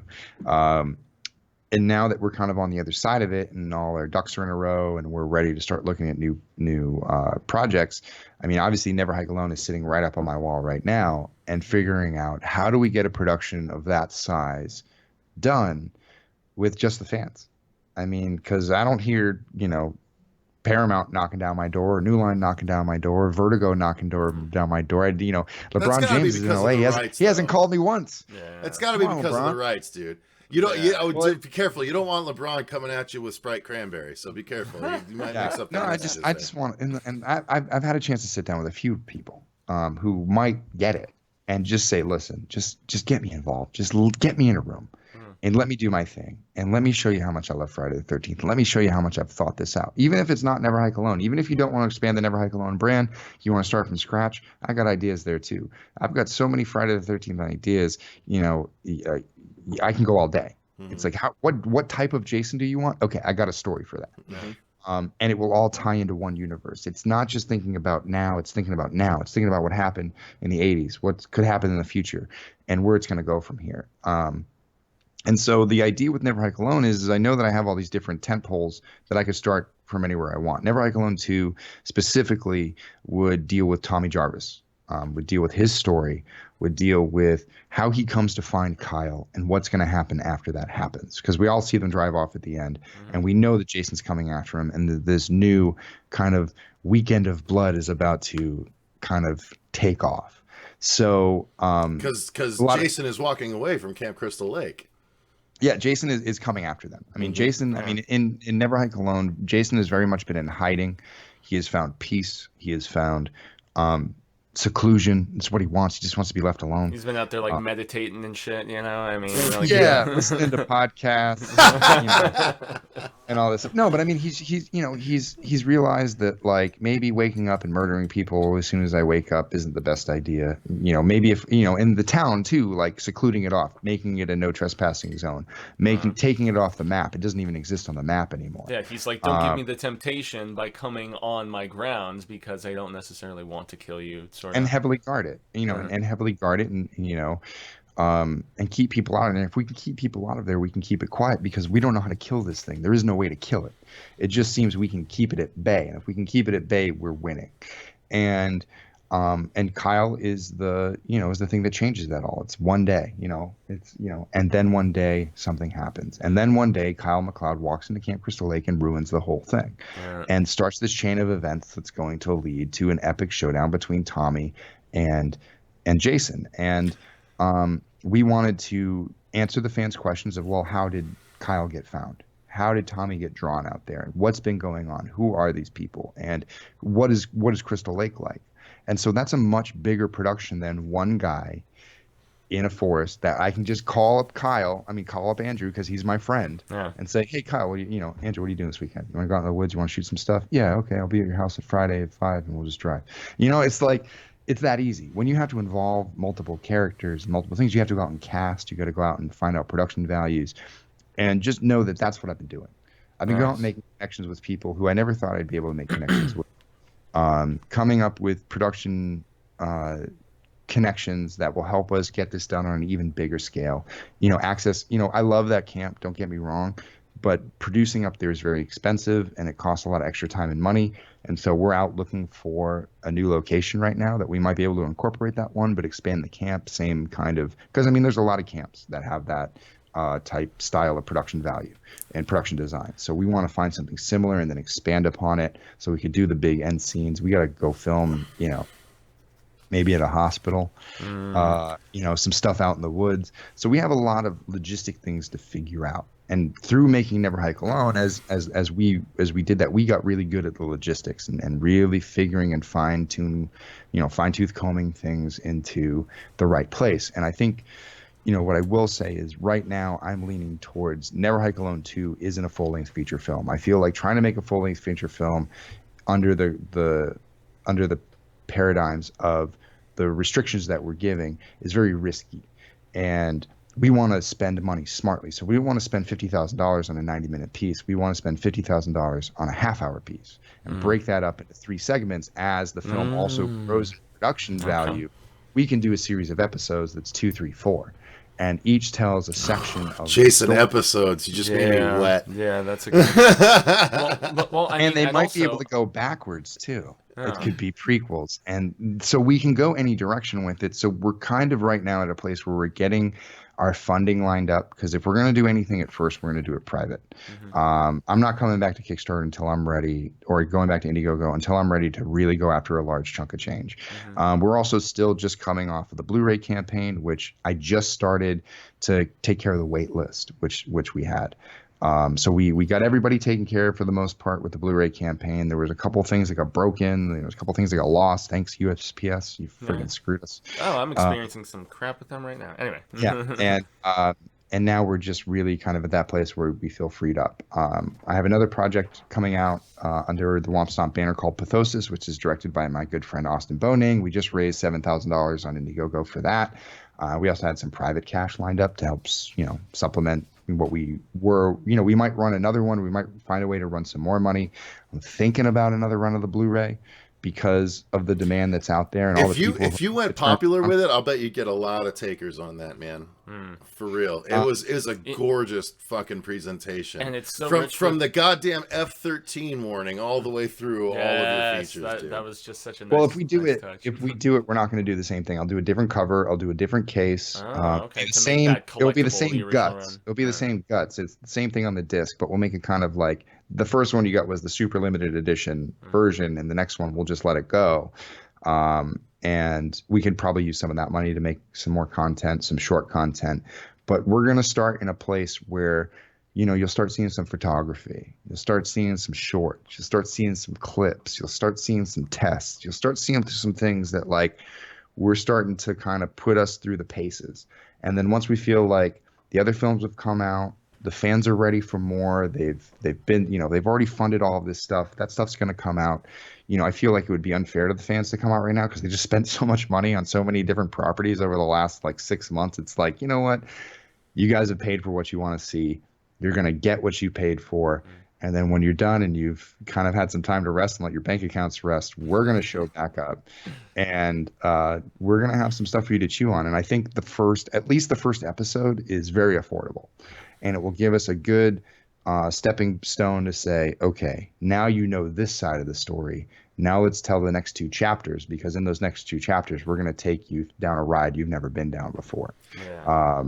And it's not going to be Never Hike Alone, where we only killed 2 people. We're unleashing Jason. I mean, we're unleashing Ghost Jason, and it is going to be epic. I mean, we're going to work with Kelsey Burke again. We've already talked about some of the kills we wanted to come up with. Tell me you're going to have CJ Graham and Kane Hodder cameo and kill them as Ghost Jason. No, I don't think we'll go down that. No, we're gonna there are new cameos. There are new people playing different positions. Yeah, he's been watching too much Victor Crowley over here. I love that shit. I love that shit. I have an idea for Kane. It doesn't have anything to do with the Never Hike Alone world, though. Yeah. Okay. It has to do with Friday the 13th, but it's not so much Never Hike Alone. It would be a different universe. And it would be something that I think would be a great piece for Kane. Okay. I would love to make that one day. It's one of the Friday the 13th fan films I wrote that was it was alongside Never Hike Alone for a long time for fan films that I wanted to make. And it was called Bachelor Weekend. And I want to use Kane for Bachelor Weekend. And I think that would be, it would open up with a Winger song. It's fucking awesome. It's really 80s out, and I think that's really cool. 17. Actually, she was 16. Now before Fuego continues with his next question, just real quick, I wanted to say, because you mentioned that the continuation would be, Tommy Jarvis's story, and that's great. But what I wanted to just mention, as a fan of Never Hike Alone, let's not let Andrew fall by the wayside, because you made Kyle a fantastic final guy, for real. The fact that he could hold his own, I would be a little disappointed if it became Tommy's story at this point. I would defer to you. You're the creative mind behind it, of course, but you created such a strong lead in Kyle that I would be a little bit bummed if he took such a back seat. He would not take a full back seat. Okay. It's very much, it's kind of re-encompassing where the world is at. It kind of opens up the world and what Kyle has stumbled into before we fully blossom into the second and third acts of this story, where Kyle is very much a part of it. I mean, basically, we're just seeing Never Hike Alone 1 from Tommy's point of view to a certain degree, and then that's it's cool too. And then it's the Tommy and Kyle adventure. I got you. They're going to go on a journey together, and they need each other because each has information that the other needs, which is a great buddy story, and that's what's great. You know, the thing I really love about what we did with Never Hike Alone. And where I concept it was like Friday the 13th was stuck in this formula and nobody would break the formula. And they kept trying to recreate the formula and the formula is dead. The formula is dead. It doesn't work anymore. This isn't 1985. Like, it's been done to death. Put Jason in other genres. We put him in a survival film. Never Hike Alone 2 is a buddy film. And it's just Jason is the context within it, that you get to see him do what he wants to do, but you tell a different story. That way you can't guess what's coming next. And you're not stuck with like you guys said in your review of the Blu-ray, the minutia of just passing time. No longer can you just have films that just pass time to pass time. Yeah. You actually have to have story building. You have to be like, what's going to happen next? How are these characters going to get through this next scene? You know, and that's everything that Never Hike Alone is. It's like it builds off of like, it either builds on top of the mythos of Jason, or it builds on top of the story that is actually going on. Like they find out a new piece of information, or they get out of this situation, or they discover something new about a character, and that's going to answer something else. And so it's just kind of there, and it's this ticking clock, and Jason's kind of coming after them. And he's eventually going to catch up because, you know, he's walking into town. It's going to take some time. They get a little time to prep, but how much are they going to prep? Is Crystal Lake prepared? Because now Jason's coming into town. Like, so you can see it from my perspective, like, okay, this is production value is going, cost is going up, but these are the things that fans want to see. And so I just want to work on making sure that I have the funding and the tools and all the plan in place to deliver on this, deliver on what I want to do. And I don't want to step into that realm until I know I can deliver what I say I'm going to deliver. And I'm going to do all the necessary groundwork with it's me, it's Kyle Klein, it's a few other people on my team here that meet every Sunday and come up with a game plan for everything that we want to do. And it just takes time. And we want to make sure that all of our, you know, like I said before, we want to make sure that we're diligently on top of our game. And, you know, when we made Never Hike Alone, we were the ones working our asses off, coming up with shots, going out and shooting every weekend, while all the other productions were sitting back and waiting to see what we did. So now it's our turn. Now we get to sit back and watch and say, okay, show, you know, you do it now. And we're going to sit back and we're going to tinker and toy and test and build and get better, because, you know, Never Hike Alone 1 was just a stepping stone. You know, by the time we got to Never Hike Alone 1, I wish we would have had all the tools we had at the end of Never Hike Alone 1 that we had at the beginning. Now we have those tools at the beginning of Never Hike Alone 2, and they're only going to grow by the time that that's done. So we're really experiencing, and from my standpoint, the learning and the schooling that I did even after Never Hike Alone, even after all the success of Never Hike Alone, I sat there and said I could have done better. I still sit here and go, I could have done better. I let that slip. I let that slide. You know, things like, you know, I get a lot of slack for like the foot stomps. I'm like, I know. I wanted another pass-through mix to turn them down and mix them in a little bit better, but I didn't get that. I didn't have the money. I didn't have the time. I liked it. Yeah, I didn't mind it, honestly. I stand behind the concept of it, but there's still certain, like, I got to turn the dial a little bit. I got to mix it in. I got to get into the mix a little bit more. It was supposed to hit the subs, and it does. In a theater, you can't tell. In a theater, it actually plays the way it's supposed to play. It's on smaller speakers and things that we didn't think about when we were mixing it in a theater. Saying like, oh, you know what? In the YouTube version, we should probably turn those down 2 decibels because now they're spiking. And so when it mixed down and it went up on the theater and it played in 5.1, it's all mixed in and it fits into the world. When it gets mixed into a stereo mix and it's on your, you know, on your computer speakers or on your phone or in headphones, they bump up. And so you're like, ugh. And maybe if you guys have a chance to watch the 5.1 mix on the surround sound with the Blu-ray, you'll hear them sunken in a little bit more, and you'll feel Jason in the subs. And so the whole concept of that was, I want, when you're sitting in a theater, to feel Jason. That's the point. The point is to feel Jason, so when he's coming after you, you feel it just like the character feels it. It's like a fucking T-Rex, bro. Yeah.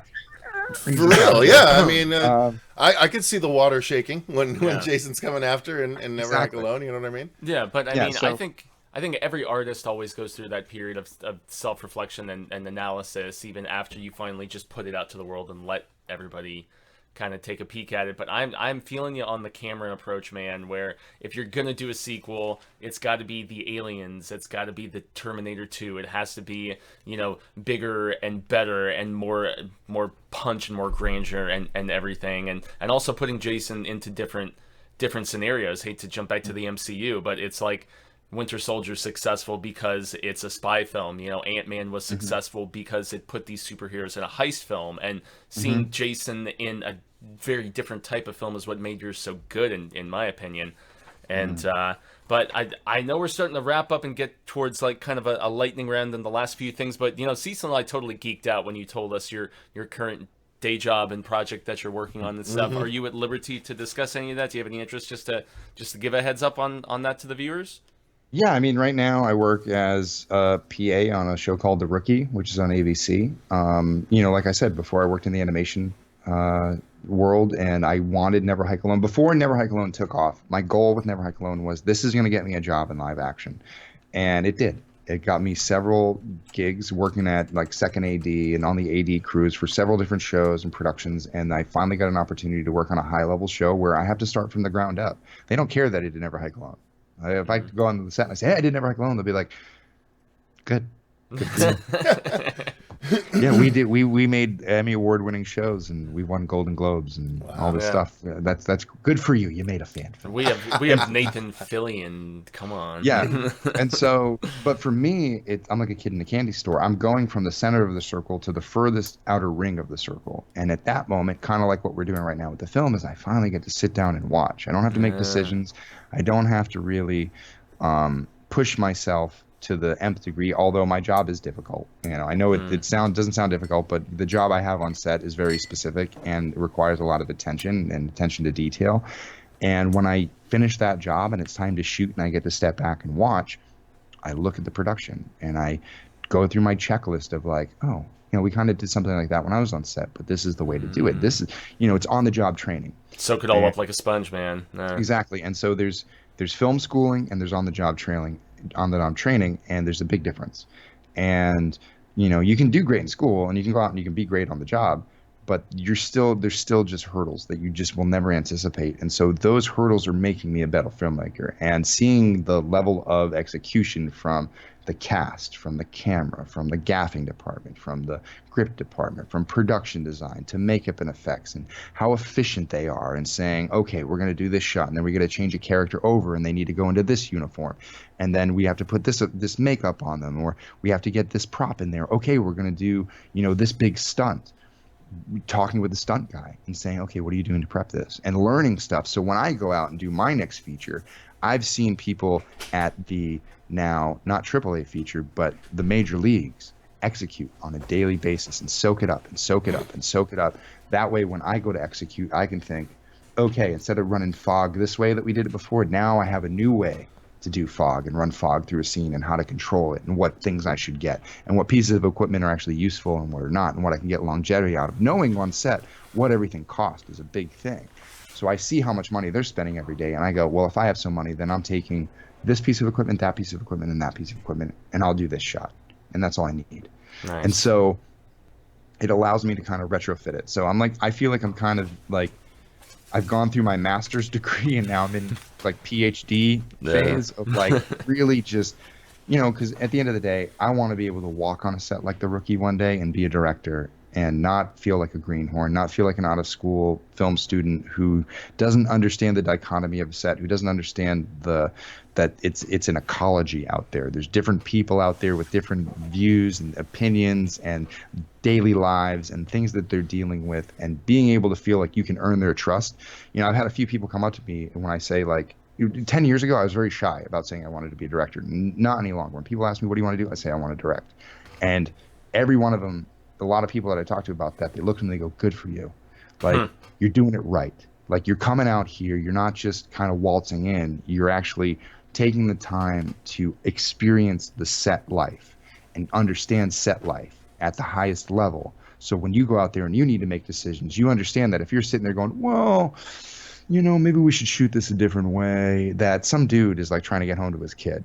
Like, this team's prepared for one thing, and now you're changing the entire game on them, and they have to switch it. So you understand like how much is at stake and how you have to be sharp and on the ball. And the way the crew reacts to when a director comes in who knows exactly what they want and how happy they are to support them in doing that. And when a director kind of comes in and wants to feel it out, and how everyone kind of goes, okay, all right, here we go. And they know it's going to be hard. And it's not to say like one way is successful every time you do it, because the finder-outers, they find great things and they make great episodes and they do things you haven't done before. And the people who just go by the book, sometimes come up with flat episodes. So it's trying to have a blend of both worlds. It's knowing how to improvise without going off the rails and not being so conservative that you come up with a flat piece of material.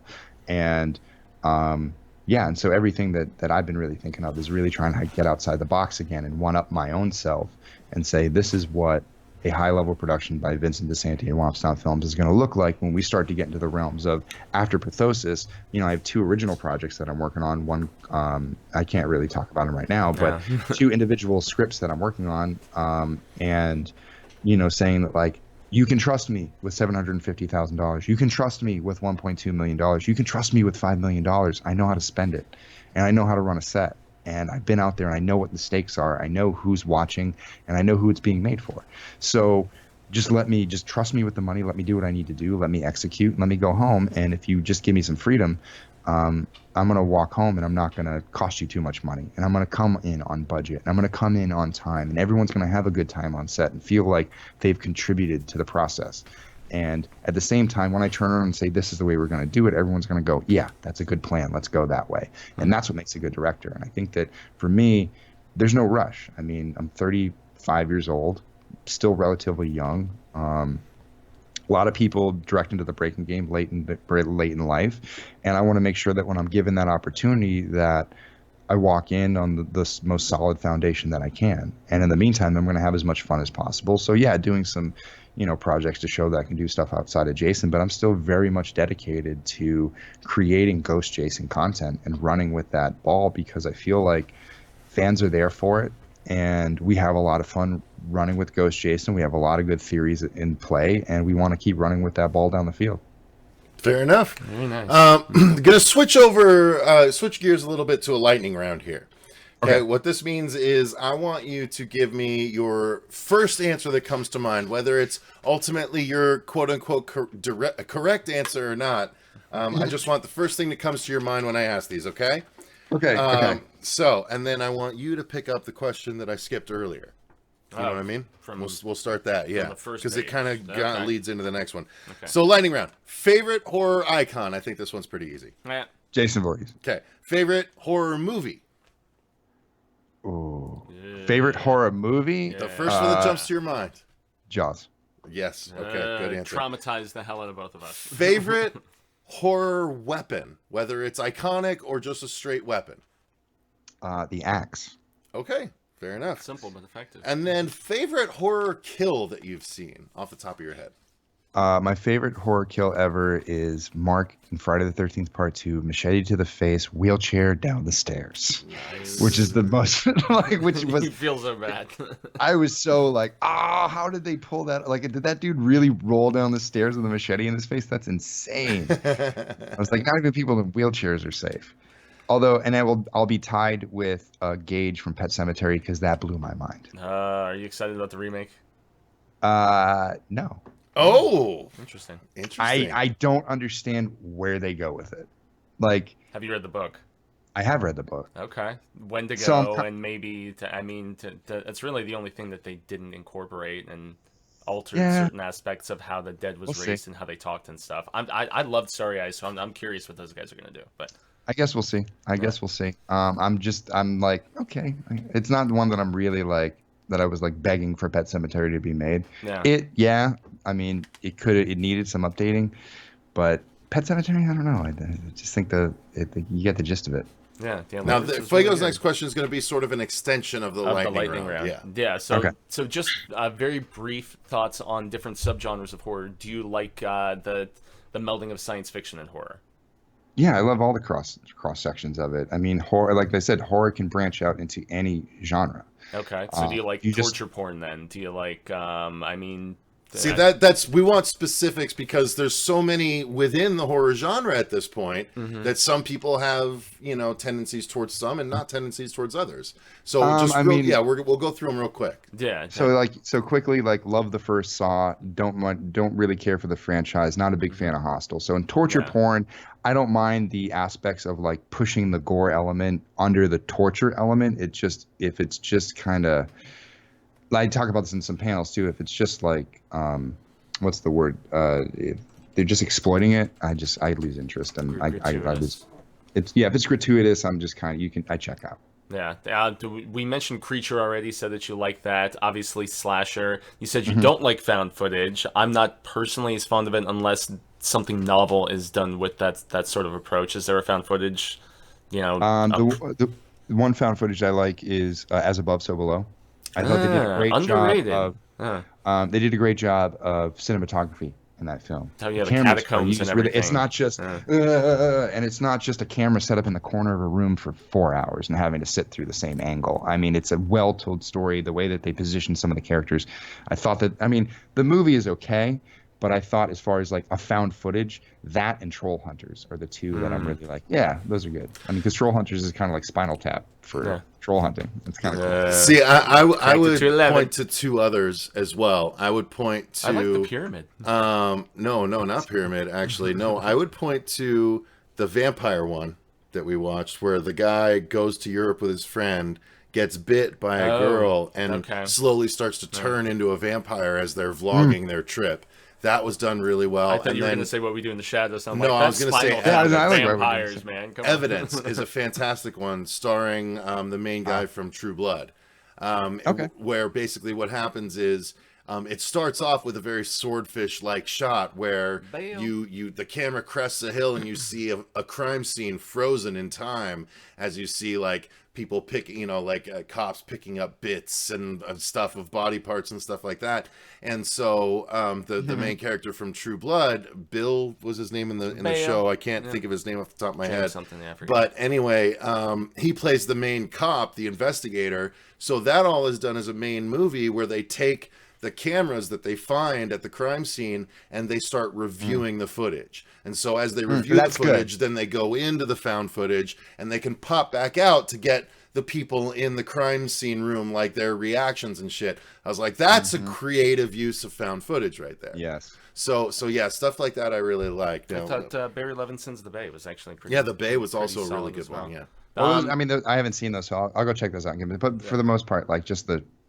Yeah, we've watched enough where we've been able to identify the ones worth your time. Yeah, great. What else you got? And then lastly, I'll kind of combine these two into one. Do you like possession, exorcism, even like the aspect of paranormal, haunted house, that sort of thing? When it's an otherworldly presence, more of the spiritual variety.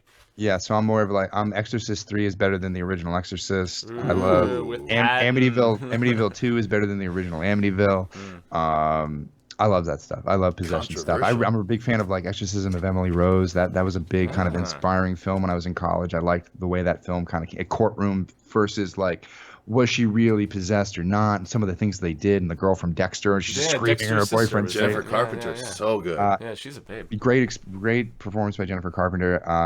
And yeah, so I mean, I like The Omen. I grew up on that stuff. So yeah, I like possession films.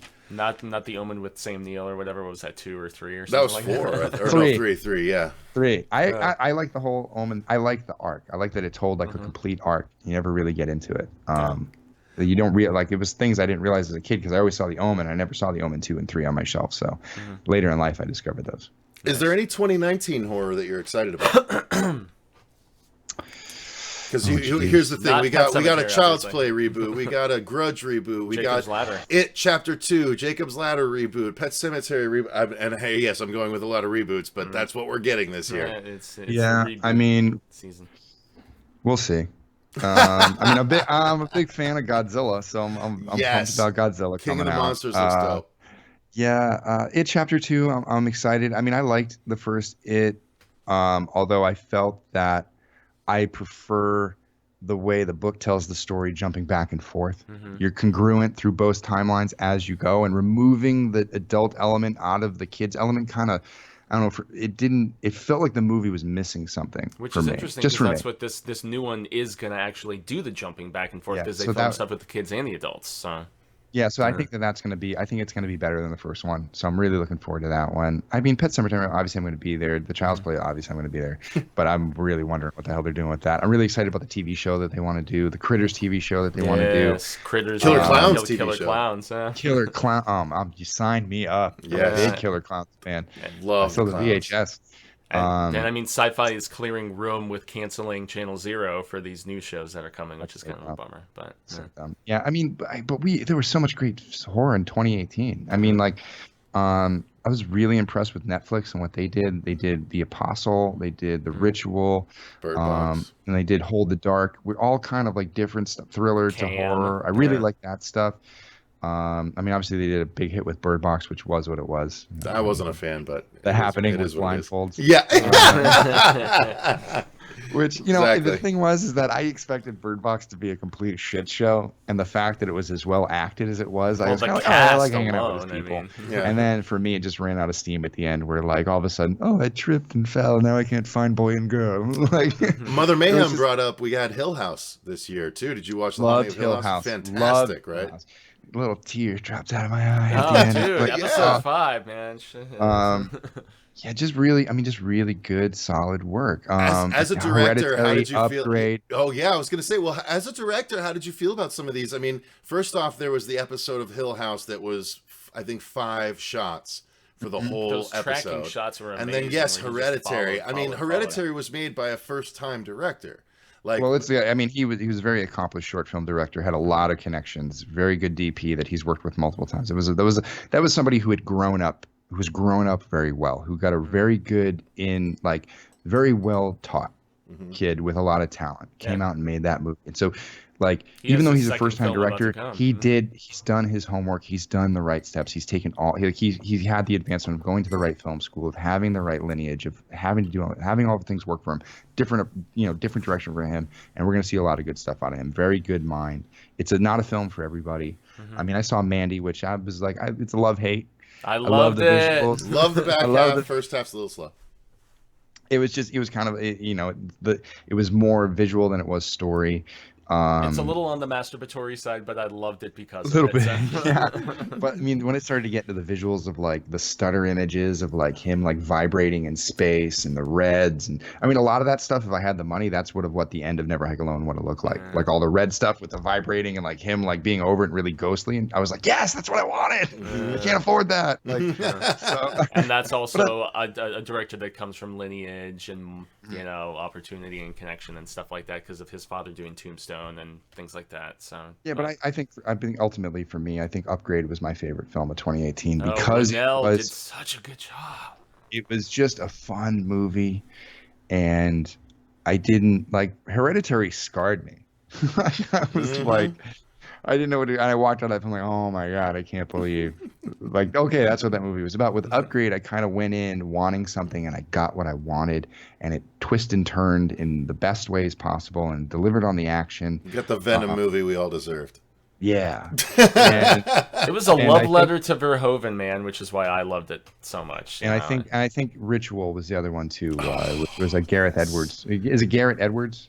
It's not Gareth Edwards Godzilla. It's another Yeah, it's a Gareth different- Hugh Edwards Yeah. who did Raid, who's now working on Gangs of London. So, like I had said, that if it was David Bruckner, Jeremy Saulnier, or Gareth Evans who were given Friday the 13th, I would fully support one of those 3 directors. And I think each one Jeremy of them came out, Saulnier, that would be the slowest Friday the 13th movie you've ever seen in but your it life. would. I think he would. I think he knows how to turn be it on when he interesting. wants to, and I love his gore, and I like the way he treats injuries, and I think Yeah. that like a Blue Ruin style I- injury, I and that's just what Never watched- Hike Alone is for me. Yeah, I Like just when I watched look Blue at the Ruin gore, the other it's day. like if you get hit with an axe, you don't die right away. You suffer and bleed and choke, and it's visceral, and it's brutal and it's blunt, and that's I think what Saulnier can bring to it. Saulnier, or I don't know. Yeah, I don't know what Now it we're- was. I Yeah. fancied it Saulnier. up. Saulnier. Yeah, Well, I so mean, that's he also did Murder Party too, which you. Really I did as love well. Murder Party. Did you see Murder Party? so fun. Yeah, I seen God, Murder. that I went movie's back and watched- great. and look about like, and it's like, look at the jump from Murder Party to Blue Ruin, the growing up as a director that he did. And so it's like I'm looking at those guys saying, all right, they're good, they're good influences to have, because they started kind of in the goofy realm and did some things. I mean, Bruckner did The Signal, I don't know what, 10 years ago, and then did a bunch of anthology films and finally got The Ritual. Mm-hmm. God, The Ritual's fucking amazing too. So yeah, go ahead. Yeah, man, I was gonna chime in, like the two best behind the scenes that I watched about just the process of making an independent film and finding funding and scouting and location. You're behind the scenes, and then the guys who did The Endless, because of the fact that as they just talked about the process and going with finding a location and finding funding and all of these different aspects and the struggles and the inspiration and the passion and all of that, like seriously, yours and theirs for The Endless and Never Hike Alone respectively were just such an interesting peering into the process for somebody like me who's kind of looking in on how it all comes to be. So yeah, I mean, big ups to The Endless guys, because they were there at Telluride. That was one of the films that premiered at Telluride along with Never Hike Alone. And like, imagine me like sitting there with Never Hike Alone watching these films, being like, Creep 2, The Jungle. Creep 2 is fantastic. Yeah, I love Endless, and like all these. I'm just like, how am I here with these films? How am I going to hold up? And, I think you had a reason to be there, man. For real. Your stuff was you're on that level. on par, Absolutely. man. Well, I mean, when you're sitting behind it, you don't, it's tough. It's tough to sit there and be like, oh, I belong. It took a long time before I sat down at a festival and go, yeah, I belong here.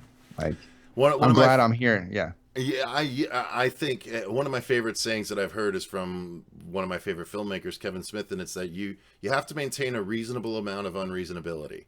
And I think that applies in that case. You have to have some form of thing that you're stretching for that is unreasonable, but it's still kind of within attainability. And I think Never Hike Alone has opened a lot of those doors for you because of the talent involved so clearly. Now, I'm gonna move on to the next one just real quick, because it's something that we kind of led into.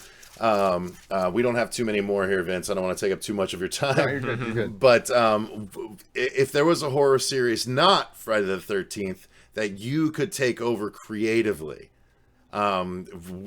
just given whatever budget you want from the studio, which one would you take over and put your spin on? And do you have a particular spin you would do? Or is this just something that's been done wrong that you want to set right? That's not Friday the 13th. That's a good one. I mean, I'll just rattle some off. They might not necessarily be straight horror, but I'd love to do Godzilla.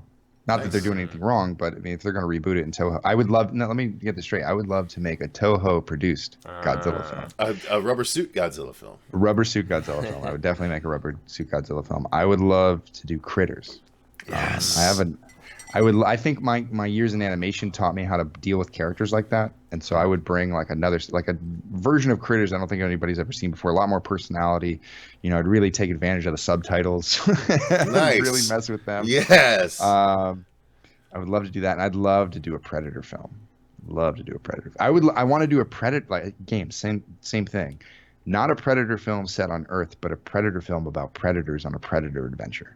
Oh. And them working as a team to deal with something, whatever their threat is, whatever threatens the predators, show that thing, not just the aliens, but something else, a new creature, and have them do subtitles make it like a foreign language film. I think that would be badass. That would be really cool. Because I mean, if you've read the comics and stuff like that, like I know a lot of people have, there's a rich culture to the Predator, and there's a lot of stories in between that'd be really cool to tell. And I think that it might be cool to do fan films about him.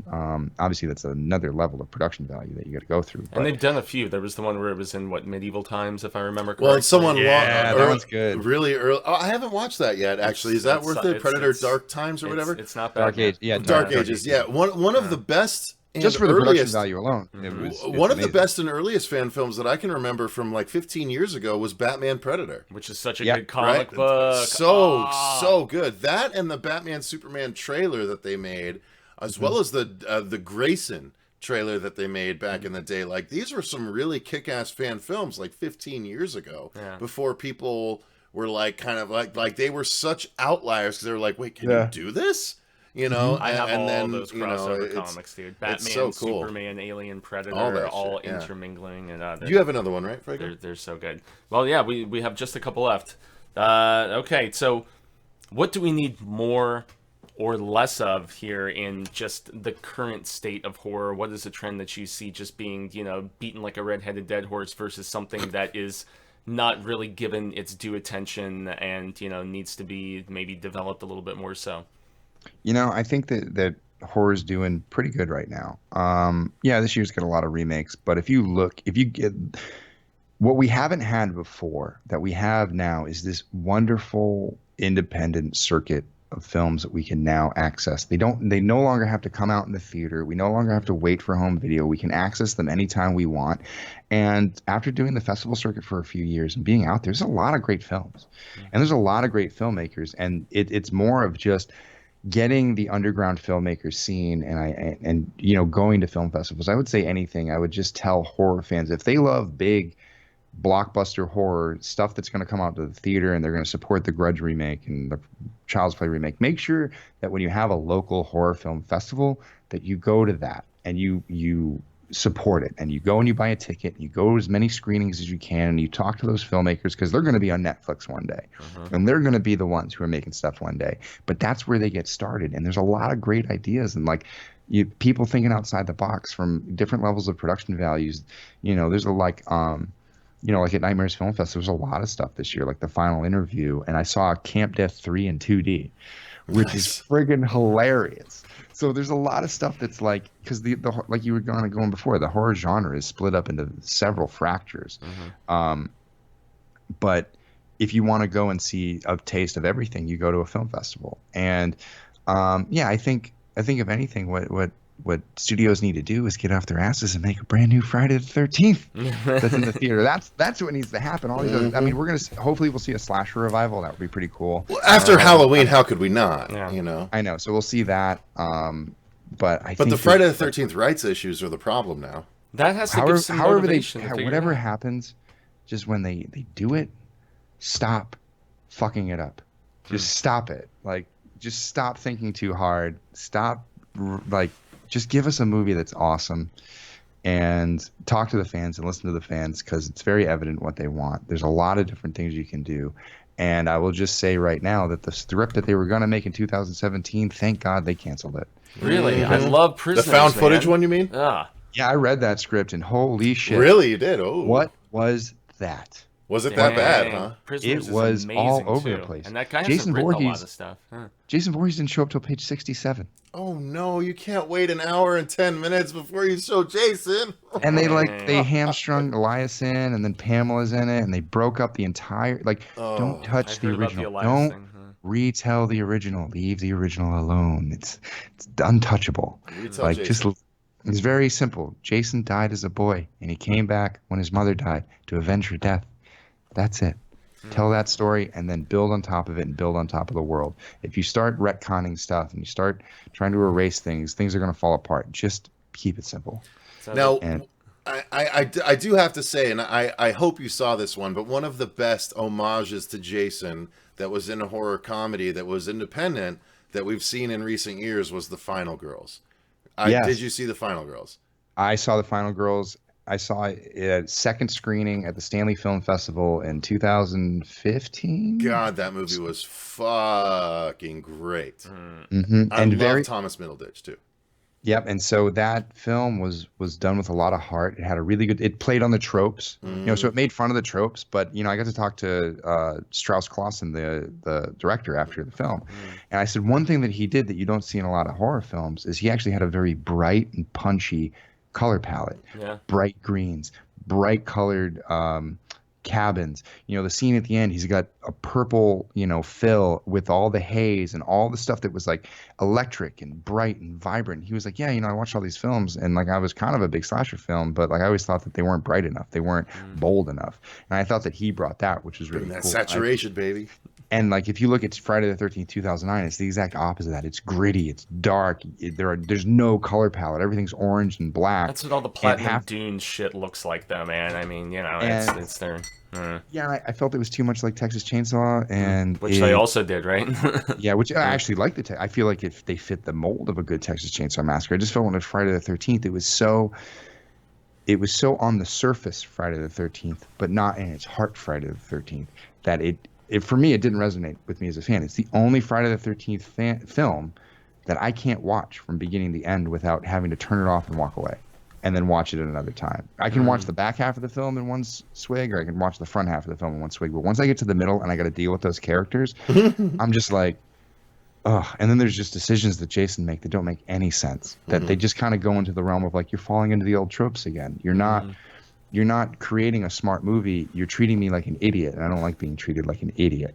Like, be smart. Like, if you're going to say you're going to create a character, create that character. Don't say you're going to create that character and then completely nullify everything with the logic that you choose and the decision that the character makes. Like, it's cool that a guy got shot in the neck while he was driving a boat, but why is Jason launching arrows at people and boats in the middle of Camp Crystal Lake? Doesn't seem to be like his MO if he, quote unquote, just wants to be left alone.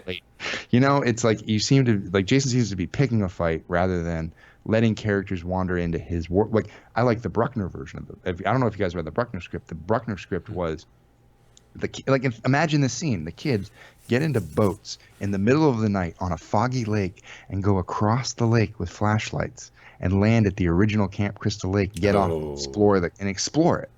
And I'm like, that's a Friday the 13th. Hell yeah. I want to see it. We rarely get to look around Camp Crystal Lake, and that was part of Never Hike Alone. Was like, let's look around. Let's come up with something to look at. Let's come up, just look at it. And see the degradation and passing of time, which is the one thing that I found so fascinating about the set. So.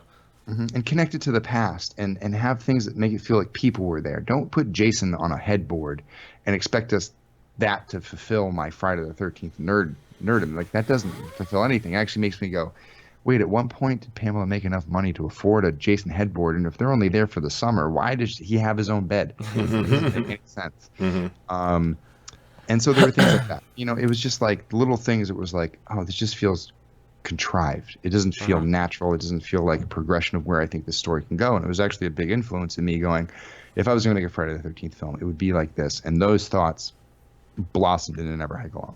Nice. There's a silver lining to that. Yeah. So we obviously met you at a horror con. Do you have any that you are really fond of? Do you frequent them, or was like Mad Monster one of the first that you had gone to when you were in the just kind of, I guess, promotional process? Because film festivals are one thing, but horror cons are another thing. You have the diehards of the diehards at stuff like that. So well, conventions were something I didn't really start attending till recently. I mean, I never really had them where I grew up in Massachusetts, and when I moved out here, we have Monsterpalooza. So Monsterpalooza is definitely one that you'll see me at every year. I go to Sun, Monsterpalooza, and Monsterpalooza, and then I realized that there were more out there, and I could get Never Hike Alone into them. And so going to festivals, and had a really great time at Horror Hound, had a great time at Mad Monster. Also got a chance to check out like Idaho Horror Film Festival was a lot of fun. Telluride Horror Show was amazing. Nightmares Film Festival in Ohio was really, really good.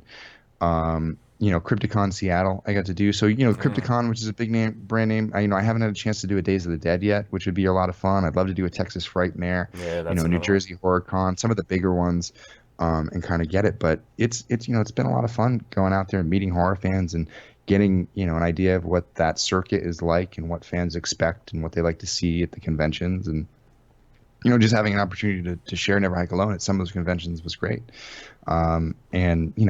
Talking to people, like bumping into, alumni who have seen Never Hike Alone and been like, man, I love Never Hike Alone. You did a great job. And like, or like, getting to, work on some stuff. It's been a great, it's just been a whirlwind. It's been kind of unexplainable, really. We're actually hoping to get out to one of the Monsterpaloozas sometime soon because, believe it or not, California is our biggest market on our YouTube channel by almost twice our number 2 market. That makes sense. Like the people that watch us the most are in California. So we haven't done a convention out there yet. We've been meaning to. We covered one, but we haven't actually done one. So we've been wanting to get into Monsterpalooza and stuff. Hopefully we can. We actually just got word that we're luckily going to be able to not only cover Mad Monster Phoenix, but Fuego and I are going to be going out to Mad Monster Charlotte in February. So we'll get to see Bruce Campbell and Danielle Harris, a couple of other people that I'm really pumped to meet for the first time. But yeah, so guys, we're nearing. I've got the last question I have is a real simple one, which is, Vince, where can people go and follow your work and keep up on you? And if you commenters have any specific questions, I know I saw ooh, wow, I didn't see that at all. No, I know I saw a couple Slaughter. Is what I was trying to say. And I will no, Mother Mayhem Canada is not my biggest demographic.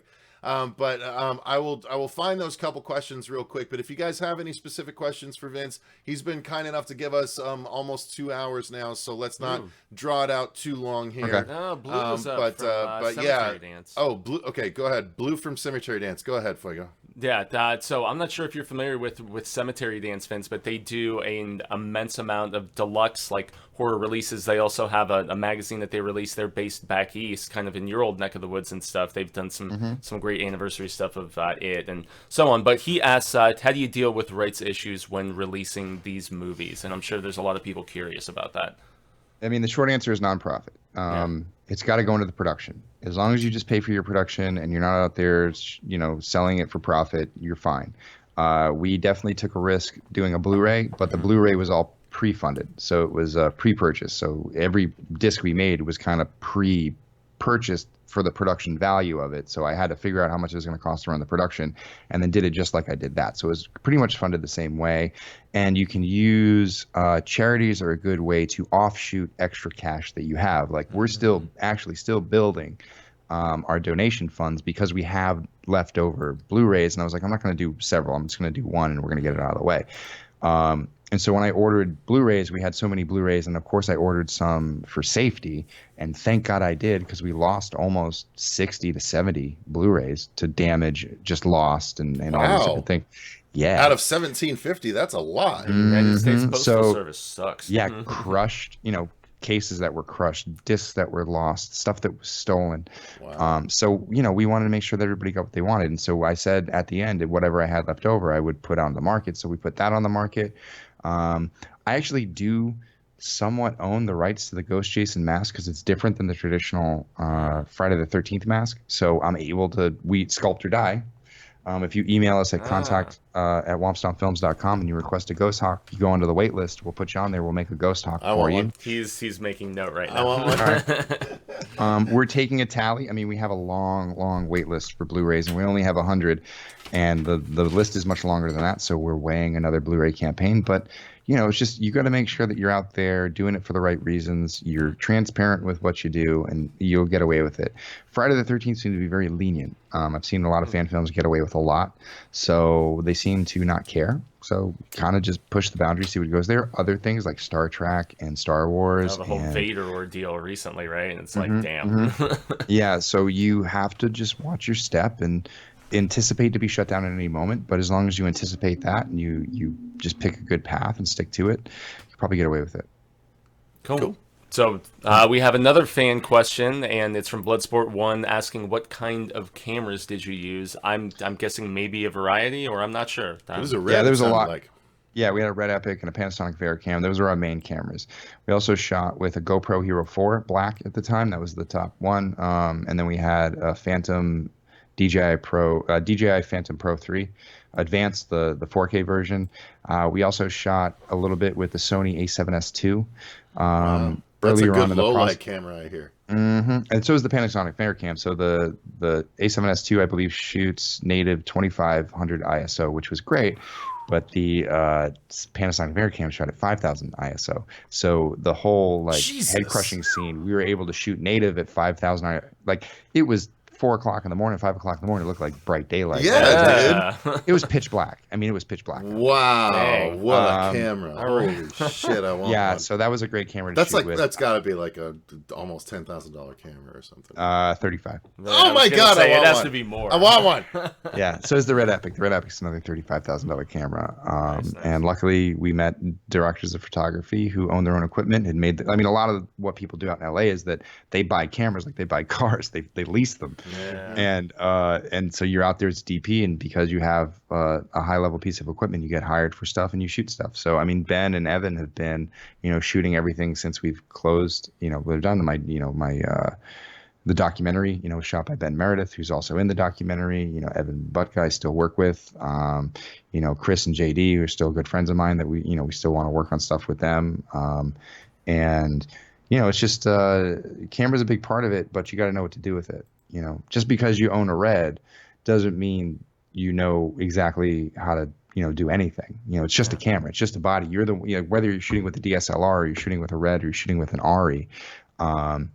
If you don't know how to use camera movement, if you don't know how to cut, if you don't know how to tell story with camera, then you're just wasting time. The first thing you should do is get a DSLR and teach yourself how to shoot story. And then once you shoot story, you move up and you get better with it. So yeah, we shot with a Red and a Panasonic, but it took, the people who were using these cameras were professionals, and they weren't just messing around with it. They didn't just get it to have it for the high quality value. We knew exactly why we needed it and what we needed it for. So last fan question I'll hit on, and then we'll let you go, is from Darren Burrows. What's your favorite non-franchise slasher film? Wow, non-franchise slasher film. There are some. They're few and far so between, but without there any are sequels. some. I guess Final Girls isn't. Final Girls, The Mutilator. I mean, there's some from all over the Burning. The Prowler. See, that's one I've missed. I haven't seen that. I haven't seen The Burning. There's a few that I've missed, but The Prowler. It's kind of, it's Joe Zito, so it kind of ties into Friday the 13th. But The Prowler is solid slasher filmmaking, and so you don't feel so bad. I watched it for the first time last night. Franchise slasher, Terror Train. Oh, I've heard of that one too. For the first time last night. Yeah, David Copperfield's in it. Yeah, isn't George from Seinfeld in it also? Or maybe, no, that's The Burning. That's The Burning. That's The Burning. Yeah. Which I love The Burning too, but I think Prowler definitely made my skin crawl when I watched it, and I watched that later on in life too. It was one I discovered later on down the way. I can't believe how many I've missed. The Prowler, I've missed The Burning. Someone said The House on Sorority Row. I've missed that. I've missed Slumber Party Massacre. There's so many. Yeah, I used to watch Slumber Party Massacre when I was a bad child. See, that was one that I always saw. Clad girls. Yeah, and I always saw the one with the guitar with the screw on the end. I always saw that cover. It always stuck out to me, but I never picked it up. Even during the video update, 3 for 99-cent Tuesdays and shit. For whatever reason, I never picked that one up. But 5 for 5, yeah. I gotta watch The Burning for Tom Savini's contributions alone. To be honest with you, you've seen Maniac, right? The original. Yes, the original Maniac is amazing. It's funny, Vince, because Tom Savini has been at the last couple of Mad Monster Arizonas, and he actually both the last 2 years in a row has stopped by to look at our prosthetics for our Sweet fan film that you watched when you were over. You and Renee watched that, our Western vampire movie. And Tom Savini looks at the hands that Fuego grows. And both years, he's like, I want to buy one of these hands. He always wants to purchase one of them. We might make another film. We might need them. But yeah, so I've never watched that movie. But Tom's great, and it ties in with the fact that we got to meet you for the first time in person at Mad Monster last year. Hopefully, we'll get to see you more in the future. Thank you for doing this interview with us. This was great, and for being so generous with your time post Patriots win. Thank you. Oh yeah, I mean, what a game! What a game! Before I go, I just wanted to mention one thing. I'm actually going to do a quick screen share. We have some screenings coming up for Never Hike Alone. Yes. Okay. Yes, please. So here it should. Did it share?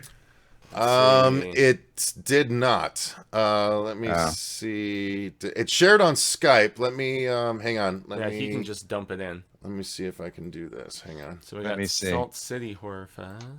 Yeah, so coming up, so on February 9th, 2019, we're going to be Neon Frights in United Kingdom. Okay, I tell you what I can do. Give me So one look up the second. United, you just look it up, I guess. United Neon Frights Facebook page. They'll have all the stuff up there. And we're going to put this through the Womp Stomp Films page, which is Womp Stomp Films at Facebook, Womp Stomp Films, Instagram, Womp Stomp Films, Twitter.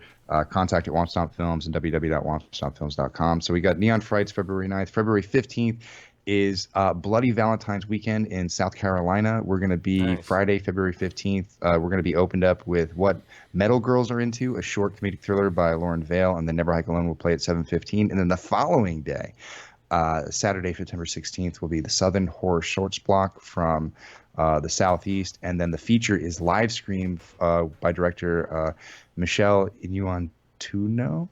Michelle. I just know her as Michelle. I met her at Michelle. I met her at Nightmares Film Festival. She actually won Best Director. They're a very good film. It's a found footage film, but definitely it's got a gamer aspect to it, so it's really, really cool. So that's definitely, if you're in South Carolina, you're going to want to check that out. Definitely check out let me see, www.bfsbeer.com/events for more info. And then we're going to be at the Salt City Horror Fest Saturday, April 13th, 2019 at the Palace Theater in Syracuse, New York. Now, this is an all-day horror marathon with Jaws, I Drink Your Blood, Never Hike Alone, The Thing, Severance, Razorback, Equinox, and 2 more films to be announced. You're in some good company there, man. Yes. So it's going to be a good day there. So definitely check that out. We're obviously, if you want to contact us to host a screening, we have streamable versions. Whoa, there it is. So we have streamable versions up that you can download to do it. We can send you physical copies to play off of Blu-rays that are burnt, not the real ones. And then I also have a DCP that can be downloaded that you can play in a theater, in which we played it for the first time at 4K at the Nightmares Film Festival in Ohio. 4K 5.1 for the first time in a year that we were open, and it was a great thing to watch. So now we have that version available. We'd love to share that with more theatrical screenings. So definitely contact us if you want to see that.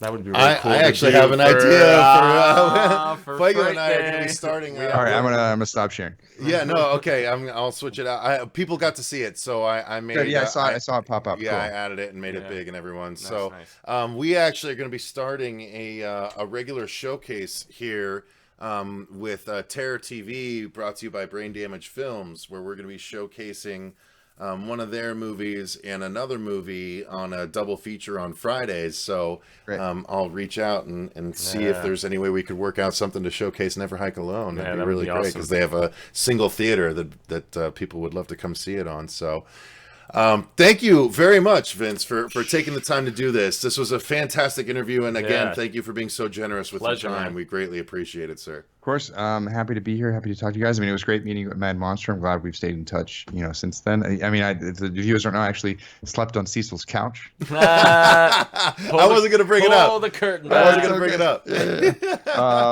He was kind enough to let us stay down there because it was a 2-hour drive from Flagstaff to Phoenix, and we were there pretty late, staying up, hanging out. Were we with a crew that was going out playing basketball? No, we didn't go play basketball, but we were outside talking at that table for probably a good 4 hours that night.